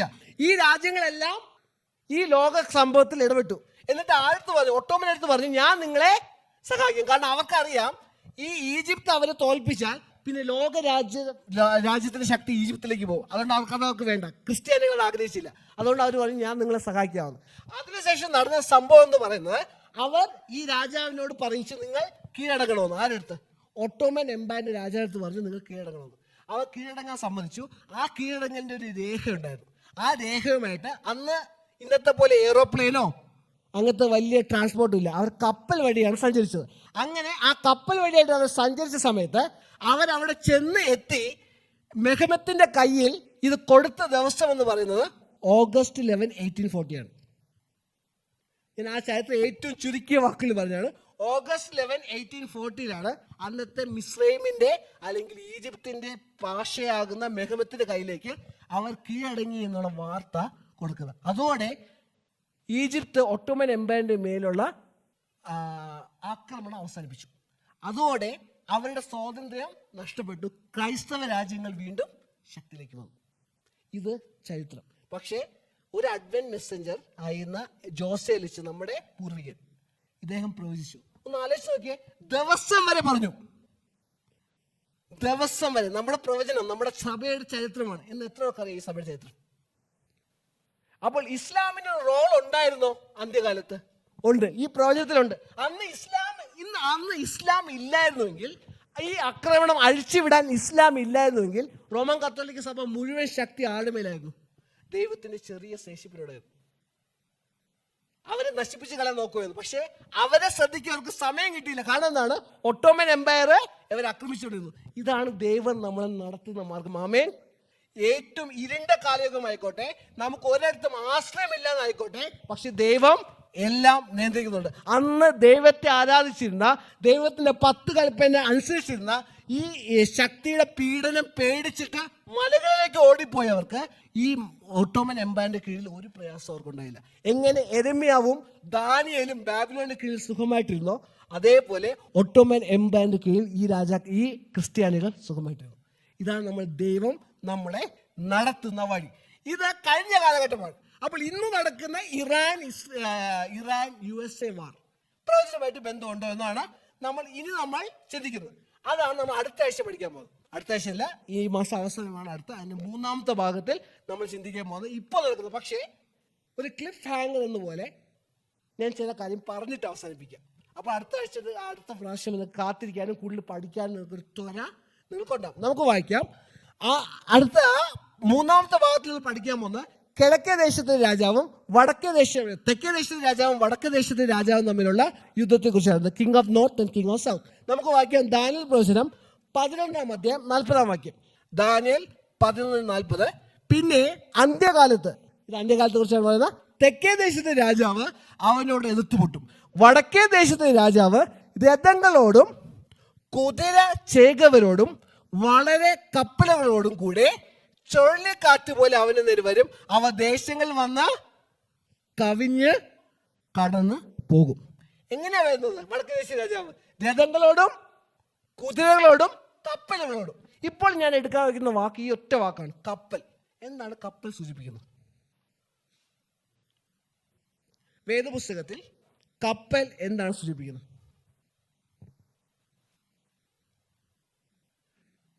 വായിക്കാം. സങ്കീർത്തനം 107:23. സങ്കീർത്തനം 107:23. കപ്പൽ കയറി സമുദ്രത്തിൽ ഓടിയവർ, പെരുവെള്ളങ്ങളിൽ വ്യാപാരം ചെയ്തവർ. വ്യാപാരികൾ, മെർച്ചന്റ്സ്, ബിസിനസ്മെൻ. വെളിപ്പാടിൽ ബിസിനസ്മെന്നെ മെർച്ചന്റ്സിനെ കുറിച്ച് പറയുന്നുണ്ടോ? ഉണ്ട്. മത്തരാക്കിയ ബാബിലോണിന്റെ കൂടെ വേശ്യാവൃത്തി ചെയ്ത ഇതിൽ ആരും ഉൾപ്പെടുന്നുണ്ട്? മെർച്ചന്റ്സ് ഉൾപ്പെടുന്നുണ്ട്. അതേപോലെ നമ്മൾ വേറെ വാക്യം വായിച്ചു നോക്കിയാൽ വെളിപ്പാട് പ്രവചനം 18-ാം അധ്യായം 19-ാം വാക്യം. അവർ തലയിൽ, ഇത് എററാണ്, പൂരി വാരി ഇട്ടുകൊണ്ട് അയ്യോ അയ്യോ, കടലിൽ കപ്പലുള്ളവർക്കെല്ലാം തന്റെ ഐശ്വര്യത്താൽ സമ്പത്ത് വർദ്ധിപ്പിച്ചു. അപ്പോൾ കപ്പൽ എന്താണ് സൂചിപ്പിക്കുന്നത്? സമ്പദ് വ്യവസ്ഥ. വടക്കേ ദേശത്തെ രാജാവ് എങ്ങനെ വരാൻ പോകുന്നു? സമ്പദ് വ്യവസ്ഥ കയ്യിലെടുത്തുകൊണ്ട്. എന്നാൽ ഇപ്പോഴുള്ള സമ്പദ് വ്യവസ്ഥ മാറണം, തകരണം. ഇന്ന് ഇറാൻ ഇസ്രായേൽ വാർ കൊണ്ട് എന്താണ് സംഭവിക്കുന്നത്? ക്രൂഡ് ഓയിലിന്റെ വില കൂടുന്നുണ്ടോ? പെട്രോളിന്റെ വില കൂടുന്നുണ്ടോ? നരേന്ദ്രമോദിജി, നമ്മുടെ ബഹുമാനപ്പെട്ട പ്രധാനമന്ത്രി, ചില നിർദ്ദേശങ്ങൾ നമുക്ക് മുന്നിൽ വെച്ച് എന്തൊക്കെയാണ്? സ്വർണം വാങ്ങാൻ പാടില്ല, അഡ്മിനിസ്ട്രേഷൻ നമുക്ക് കുഴപ്പമില്ല, ഓക്കെ, വിദേശ യാത്ര നടക്കാൻ പാടില്ല എന്നുള്ള. എന്തിനാണ് പ്രധാനമന്ത്രി ഇപ്രകാരമുള്ള കാര്യം അറിയിച്ചത്? അതേപോലെ കർഷകരോട് പറഞ്ഞോട്, നിങ്ങൾ ഉപയോഗിക്കുന്ന വിദേശ രാജ്യത്തുള്ള പെസ്റ്റിസൈഡ്സ്, ഫെർട്ടിലൈസേഴ്സ് അത് നിങ്ങൾ ഉപയോഗിക്കാൻ പറ്റില്ല. കാരണം എന്താ? ഇതിനെല്ലാം ഇറക്കുമതി ചെയ്യുന്നതാണ്. ഇറക്കുമതി ചെയ്യുന്ന കാര്യങ്ങളെ വാങ്ങിക്കണമെങ്കിൽ എന്ത് വേണം? Dollar reserve. സാമ്പത്തികമായിട്ട് വലിയ പ്രശ്നത്തിൽ ലോകം നടക്കുമ്പോൾ അവർക്ക് ഇനിയും ഇന്ത്യയുടെ സമ്പദ് വ്യവസ്ഥ സംരക്ഷിക്കും. അതുകൊണ്ട് പ്രധാനമന്ത്രിക്ക് അറിയാം. പക്ഷേ 1940 മുതൽ സ്ഥാപിച്ച ഈ സഭയ്ക്ക് ദൈവത്തിൻ്റെ പ്രവാചക വഴി വർഷങ്ങൾക്ക് മുമ്പ് നമുക്ക് എഴുതുന്നുണ്ട് ഒരു സാമ്പത്തിക ക്രൈസിസ്, ഫിനാൻഷ്യൽ ക്രൈസിസ് വരാൻ പോകും. നമ്മൾ എത്ര പേര് തയ്യാറാണ്? ചിന്തിച്ചിട്ടുണ്ടോ? യാക്കോബിന്റെ ലേഖനം 5 നിങ്ങൾ വീട്ടിൽ പോയി വായിച്ചു നോക്കൂ. നമ്മൾ സമ്പത്ത് ശേഖരിച്ച് വെച്ചിരിക്കുന്നതെല്ലാം പുഴുവരിക്കുന്ന ഒരു സമയം വരും. നമ്മൾ പലയിടത്തും നോക്കുക, എനിക്ക് ഇൻവെസ്റ്റ്മെന്റ് ഉണ്ട്, ഇവിടെ സേവിങ്സ് ഉണ്ട്, അവിടെ സേവിങ്സ് ഉണ്ട് എന്ന് പറഞ്ഞുകൊണ്ട് നമ്മൾ മിഥ്യാ ലോകത്ത് നമ്മൾ ജീവിക്കുകയാണ്. യാക്കോബിന്റെ ലേഖനം 5 നമ്മൾ വായിച്ചു നോക്കിയാൽ അവിടെ പറയുന്നത് പുഴുവരിക്കുന്ന സമയം വരും. ഈ അന്ത്യകാലത്ത് സമ്പത്ത് എവിടെ പോയാലാണ് അത് സംരക്ഷിക്കുന്നത്? കാരണം ഈ ഭൂമിയിലെ എല്ലാ സിസ്റ്റവും മാറാൻ പോകുമ്പോൾ ഈ സമ്പത്ത് എവിടെ മാത്രം സംരക്ഷിക്കും? സുവിശേഷ വേലയ്ക്ക് വേണ്ടിയും ദൈവവേലയ്ക്ക് വേണ്ടി ആ സമ്പത്ത് ഇറങ്ങുമ്പോൾ മാത്രമാണ് ആ സമ്പത്തിൽ ഇനി നേട്ടം. ദൈവമക്കളെ, ദൈവം വരവ് ഏറ്റവും ഏറ്റവും അടുത്തു. ലോകരാജ്യ സംഭവങ്ങൾ നമുക്ക് തുറന്ന് കാട്ടുന്നതാണ്. പക്ഷെ ഇപ്പോഴും നമ്മൾ നമ്മുടെ കുട്ടികളുടെ ഭാവിയും നമ്മുടെ കുടുംബത്തിന്റെ ഭാവിയും വലിയ സമ്പത്തും വലിയ അക്കൗണ്ടും വലിയ സേവിങ്സും ഉണ്ടാക്കുന്ന ഓട്ടത്തിലാണ് നമ്മൾ. പക്ഷെ നമ്മൾ മിഥ്യ ഓടുന്നു. ഞാൻ പറഞ്ഞത് ഹൃദയത്തിന്റെ ഭാരമൊന്നും. കാരണം ഐ ആം 100% കൺവിക്റ്റഡ്. വളരെ വളരെ ചുരുങ്ങിയ സമയമേ ഇനി നമുക്കുള്ളൂ.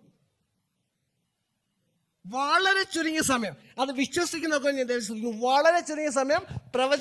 പ്രവചനാത്മക രേഖകൾ ഇതെല്ലാം വായിച്ചാൽ നമ്മൾ അന്ധന്മാരായിട്ട് ഇരിക്കത്തില്ല. ഈ തിരുവചനം എന്ന വെളിച്ചമില്ലെങ്കിൽ നമ്മുടെ മുമ്പിൽ അന്ധകാരമാണ്. നമ്മൾ ചിന്തിക്കും മത്തായി 25 ദുഷ്ടദാസൻ പറയുന്ന പോലെ ക്രിസ്തുവിന്റെ വരവിന് ഇനിയും. ഞാൻ അടുത്ത പാട്ടിൽ അതാണ് ചെയ്യാൻ പോകുന്നത്. ഇന്നും നടക്കുന്ന ലോക സംഭവങ്ങൾ ദാനിയേൽ 11 നിറവേറലാണ്. ദാനിയേൽ 11 എലൻ ജി വൈറ്റ് പറഞ്ഞത് ഏകദേശം നിറവേറിയെന്നാണ്. അതാണ് ഇപ്പോൾ നടക്കുന്നത്. നിങ്ങൾക്കറിയാമോ, ഇത് ഇസ്ലാമിൽ 2 തരം സെക്ഷൻസ് ഉണ്ട്. ഓക്കെ, 2 തരം. ഷിയ മുസ്ലിംസും സുന്നി മുസ്ലിംസും. ഇവർ തമ്മിലുള്ള വ്യത്യാസം എന്ന് കാരണം ഇറാൻ എന്ന് പറയുന്നത് ഷിയ മുസ്ലിം രാജ്യമാണ്. ഓക്കെ, ഇറാൻ എന്ന് പറയുന്നത് ഷിയ മുസ്ലിമാണ്. ഇവരുടെ പ്രത്യേകത, ഓക്കെ, ഇറാന് ഒരു പ്രസിഡന്റ് ഉണ്ടോ? ഇറാന് പ്രസിഡന്റ് ഉണ്ട്? ചോദ്യമാണ്. ഉണ്ട്. Just Google it. Iran president. പക്ഷെ അദ്ദേഹത്തെ അല്ല നമ്മൾ എല്ലാ ന്യൂസിലും കാണുന്നത്. ഒരു വ്യക്തിയെ കൊന്നു, അദ്ദേഹത്തിന് മകൻ ഖമേനി എന്ത് ചെയ്തു? ഭരണത്തിൽ വന്നു. He is A supreme leader. അവരുടെ മതപരമായിട്ടും രാഷ്ട്രീയപരമായിട്ടുള്ള ഒരു നേതാവിനെ കുറിച്ചാണ് അവിടെ പറഞ്ഞത്. അവിടെ പ്രസിഡന്റ് ഉണ്ട്, അവിടെ പാർലമെന്റ് ഉണ്ട്. പക്ഷെ ആ പ്രസിഡന്റിന്റെയും പാർലമെന്റിന്റെയും മേലാണ് അവിടുത്തെ സുപ്രീം ലീഡർ. ഞാൻ നേരത്തെ പറഞ്ഞു ഖലീഫത്തിനെ കുറിച്ച് പറഞ്ഞു. ഒട്ടോമൻ എംപയർ ഖലീഫത്താണ്. പക്ഷേ ഇറാൻ ഒരു ഖലീഫത്തല്ല. കാരണം ലോക ഇസ്ലാമിന്റെ മുഴുവൻ കൺട്രോൾ അവർക്കില്ല. പക്ഷേ അവർ ചെറിയ തോതിൽ നോക്കുകയാണെങ്കിൽ അവിടെ ഒരു union of church and state ആണ്. ഇവരുടെ അർത്ഥം എന്ന് പറയുന്നത്, ഞാൻ നേരത്തെ പറഞ്ഞു മുഹമ്മദിന്റെ വംശ പാരമ്പര്യമുണ്ട്. അപ്പോൾ മുഹമ്മദിന്റെ മരണത്തിന് ശേഷം അടുത്ത ആള് ആ സ്ഥാനത്തേക്ക് വന്നു. അങ്ങനെ 11 പേര് വന്നു. ഇനി അവർ ഒരാൾക്ക് വേണ്ടി കാത്തിരിക്കുകയാണ്, ഇമാം മെഹദി, 12ാമത്തെ വ്യക്തി. ആ വ്യക്തിയെ മാത്രമാണ് ഇറാനെ പോലെയുള്ള രാജ്യം അവിടെ റിലീജിയസും പൊളിറ്റിക്കൽ ലീഡറായിട്ട് കാണാൻ പോകുന്നത് അവരെ മാത്രമാണ്. അല്ലാതെ വേറെ ആരെയും അവർ കാണാൻ പോകുന്നില്ല. വത്തിക്കാനിലെ പോപ്പിനെ പോലും അവർ റിലീജിയസ് ലീഡറായിട്ട് അവരെ കാണാൻ പോകുന്നില്ല. അങ്ങനെ ഒരു സിസ്റ്റം ഇപ്പോൾ അവിടെ ഉണ്ടെങ്കിൽ ആ രാജ്യം താഴെ പോകണം. എന്നാൽ മാത്രമേ union of church and state മുഴുവൻ ലോകത്തിൽ വരാൻ സാധിക്കും. I M telling one of the reason. Okay, എത്ര പേർ പെട്രോ ഡോളർ എഗ്രിമെന്റിനെ കുറിച്ച് കേട്ടിട്ടുണ്ട്? പെട്രോ ഡോളർ ഈ വർഷം തുടങ്ങിയപ്പോൾ മുതൽ ആദ്യം US ആക്രമിച്ചത് ആരെയാണ്? ആക്രമിച്ചത് ആദ്യം? ഒരു രാജ്യത്തിന്റെ നേതാവിനെ പിടിച്ചുകൊണ്ട്. ഏതാണ്? വെനസ്വല ആയിക്കോട്ടെ, ഇറാൻ ആയിക്കോട്ടെ. അന്ന് ട്രംപ് പറഞ്ഞാണ് ഇനി സെഷൻ ക്യൂബയിലേക്കാണ് ശ്രദ്ധ. ഇതെല്ലാം നമ്മൾ വായിക്കുമ്പോൾ പെട്രോ ഡോളർ എഗ്രിമെന്റ് ആയിട്ട് ബന്ധമുണ്ട്. അത് directly ties to the prophecy. കാരണം വടക്കേ ദേശത്തെ രാജാവ് വരാൻ പോകുന്നത് കപ്പലോടുകൂടിയാണ്. ഫുൾ ഫിനാൻഷ്യൽ സിസ്റ്റത്തെ എടുത്തുകൊണ്ടാണ് അത് വരാൻ പോകുന്നത്. നമ്മളെ കൺമുമ്പിൽ പ്രവചനം നടക്കുന്നു. നമുക്ക് എത്ര കാലഘട്ടം നടത്തില്ല, പക്ഷേ വളരെ ചുരുങ്ങിയ കാലഘട്ടം, മാസങ്ങൾ, ചിലപ്പോൾ കുറച്ച് മാസങ്ങൾക്കുള്ളിൽ തന്നെ ഒരു ചിലപ്പോൾ സംഭവിക്കാം. ചിലപ്പോൾ ദൈവത്തിന്റെ കൃപ കൊണ്ട് കുറച്ചുകൂടി നമുക്ക് സമയം കിട്ടാം. പക്ഷേ ബി റെഡി. നമ്മൾ ഇപ്പോൾ പാഴാക്കി കളയുന്ന സമയം, ഞാൻ എന്നെ വെച്ചിട്ട് വല്ല ഫോണിൽ നമ്മൾ സ്ക്രോൾ ചെയ്യുമ്പോൾ നമ്മൾ സമയം പോകുന്ന നമ്മൾ അറിയത്തില്ല. മണിക്കൂറുകളോളം പോകും. പക്ഷേ നമുക്ക് വേദപുസ്തകം വായിക്കാനോ പ്രാർത്ഥിക്കാനോ സമയമില്ല. വേദപുസ്തകം വായിച്ച് പ്രാർത്ഥിച്ചാൽ മാത്രമാണ് നമുക്ക് ദൈവത്തെ തിരിച്ചറിയാൻ സാധിക്കുന്നത്. എന്നിൽ വസിച്ചതല്ലാതെ നിങ്ങൾക്ക് ഫലം കഴിക്കാൻ സാധിക്കില്ല. എങ്ങനെ അവനിൽ വസിക്കാൻ സാധിക്കും? നമ്മുടെ ചിന്ത മുഴുവനും അവനെ കുറിച്ചാകുമ്പോൾ. ഞാൻ പലപ്പോഴും ചോദിച്ചില്ല, ആ ചോദ്യം വീണ്ടും ചോദിക്കും. നിങ്ങളുടെ ഹൃദയത്തിൽ ചോദിക്കുക, നിങ്ങൾ ഉറങ്ങുന്നതിന് തൊട്ട് മുമ്പ് ഏറ്റവും അവസാനം ചിന്തിക്കുന്നത് അവനെ കുറിച്ചാണോ? ഉറക്കം എഴുന്നേൽക്കുമ്പോൾ ആദ്യം ചിന്തിക്കുന്നത് അവനെ കുറിച്ചാണോ? അതോ നമ്മുടെ മക്കളെയോ നമ്മുടെ കുടുംബത്തെയോ നമ്മുടെ ജോലിയോ നമ്മുടെ സ്വപ്നങ്ങളെ കുറിച്ചാണോ? ഇത് കാണിക്കുന്നുണ്ട് ഞാൻ തയ്യാറല്ലാന്ന്. ഇവിടെ ഇരിക്കുന്ന ഓരോ പിതാക്കന്മാരും ഓരോ ഹെഡ് ഓഫ് ദ ഫാമിലിക്കും വലിയ കർത്തവ്യമാണ്. നിങ്ങളുടെ കുടുംബത്തെ ഒരുക്കാൻ, നിങ്ങളുടെ ഭാര്യ ഒരുക്കാൻ, നിങ്ങളുടെ മക്കളെ ഒരുക്കാൻ. ഒരു പിതാവെന്ന നിലയിൽ അവർക്ക് നമുക്ക് ചെയ്തു കൊടുക്കാൻ പറ്റുന്ന ഏറ്റവും വലിയ കാര്യം അവരുടെ വിദ്യാഭ്യാസമല്ല, അവരുടെ രക്ഷയാണ്. അവരുടെ രക്ഷയ്ക്ക് വേണ്ടി നിങ്ങൾ അവരെ ഒരുക്കുന്നുണ്ടോ? ഈ നിത്യത അവർ അവിടെ ചെലവിടണമെന്ന് പറഞ്ഞുകൊണ്ട് എത്ര മാതാപിതാക്കൾ നിങ്ങളുടെ മക്കൾക്ക് വേണ്ടി കരഞ്ഞു പ്രാർത്ഥിക്കാറുണ്ട്. യേശു ക്രൂസിൽ കിടന്ന് എന്ത് പറഞ്ഞു? നിങ്ങളുടെ മക്കൾക്ക് വേണ്ടി. We are lagging much behind. നമ്മൾ ഒരുങ്ങിയിട്ടില്ല. ഇത് ദൈവത്തിന്റെ ആത്മാവിന്റെ സ്വരമാണ്. നമ്മൾ ഇത് കേൾക്കാതെ ഇത് ഈ ആവശ്യത്തെ തഴുകും തോറും we will be going more far from God. ദൈവത്തിൽ നിന്ന് കൂടുതൽ നമ്മൾ അകന്നാണ് പോകാൻ പോകുന്ന. രക്ഷ നമ്മുടെ വാതിൽ ഇപ്പോൾ തുറന്നു വെച്ചിട്ടുണ്ട്, പക്ഷെ അതായിരിക്കത്തില്ല. നാളെ നമുക്ക് എന്ത് സംഭവിക്കുമെന്ന് അറിയത്തില്ല. മരണം ആരെ പിടിക്കാം, എപ്പോഴും പിടിക്കാം. നമ്മുടെ സമ്പത്ത് ഇനി അന്ത്യകാലത്ത് വലിയ അക്കൗണ്ടുകൾ തുറക്കാൻ, വലിയ സേവിങ്സിന് വേണ്ടിയല്ല, ദൈവവേലയ്ക്ക് വേണ്ടി ഇറക്കാൻ വേണ്ടി ചെയ്യണം. കാരണം ഇപ്പോൾ ഫിനാൻഷ്യൽ സിസ്റ്റം മുഴുവനും മാറാൻ പോവുകയാണ്. ഉടൻ മാറും. പ്രവചനം പറയുന്നു, ലോക സംഭവങ്ങൾ അത് വിളിച്ചു കാട്ടുന്നു. വേറെ എവിടെ പോയാലും ഒരു വലിയൊരു സമ്പദ് വ്യവസ്ഥ വരുന്ന സമയത്ത് നമുക്കറിയാമോ, നമ്മുടെ അക്കൗണ്ട്, നമ്മുടെ മണി അല്ലെങ്കിൽ കാശ് എവിടെയാ? ഇപ്പോൾ ഇതിനോട് പറഞ്ഞ് അവസാനിപ്പിക്കാം, ബാങ്കിലാണ്. പക്ഷെ രാജ്യത്തിൽ തന്നെ ഒരു സമ്പദ് വ്യവസ്ഥ തന്നെ പ്രശ്നം പറ്റി എന്ത് സംഭവിക്കും? ഒരു സ്കീമുണ്ട് കേട്ടോ, 3, 5, 2 ഒന്നാന്ന് തോന്നുന്നു. അത്രയും കാശ് വരെ രാജ്യത്ത് തിരിച്ചു കൊടുത്താൽ മതി ഒരു വ്യക്തിക്ക് നഷ്ടപ്പെട്ടു പോയ സമ്പദ് വ്യവസ്ഥയിൽ. അതിന് മേലുള്ള എല്ലാം എന്ത് ചെയ്യും? നഷ്ടമാകും. ശ്രീലങ്കയിൽ അതാ സംഭവിച്ചത്. ആൾക്കാരുടെ സേവിങ്സ്, വർഷങ്ങളോടത്തെ സേവിങ്സ് ഉണ്ട്, ബാങ്കിൽ പോയി, അതെല്ലാം നഷ്ടമായി. ഇത് ലോകമെമ്പാടും നടക്കാൻ പോകുന്നു. പണക്കാരും വീണ്ടും പണക്കാരായിക്കൊണ്ടിരിക്കും, പട്ടിണി വരും, ആഭ്യന്തരത്തിലുണ്ടാവും. പ്രവാചകൻ നമുക്ക് വാണിംഗ് തന്നു. ദാനിയേൽ 11 പറയുന്നത്. ഇന്ന് ലോക സംഭവം. ഇന്ന് ഞാൻ ഒരുങ്ങിയിട്ടുണ്ടോ എന്ന ചോദ്യത്തിൽ ഞാൻ അവസാനിപ്പിക്കുന്നു. ഈ ചോദ്യം നമ്മുടെ മനസ്സിൽ കിടക്കട്ടെ. ദൈവത്തോട് പ്രാർത്ഥിക്കുക. ദൈവം നമ്മോട് സംസാരിക്കുമെന്ന് പറഞ്ഞുകൊണ്ട് ഞാൻ അവസാനിപ്പിക്കുന്നു. ആമേൻ.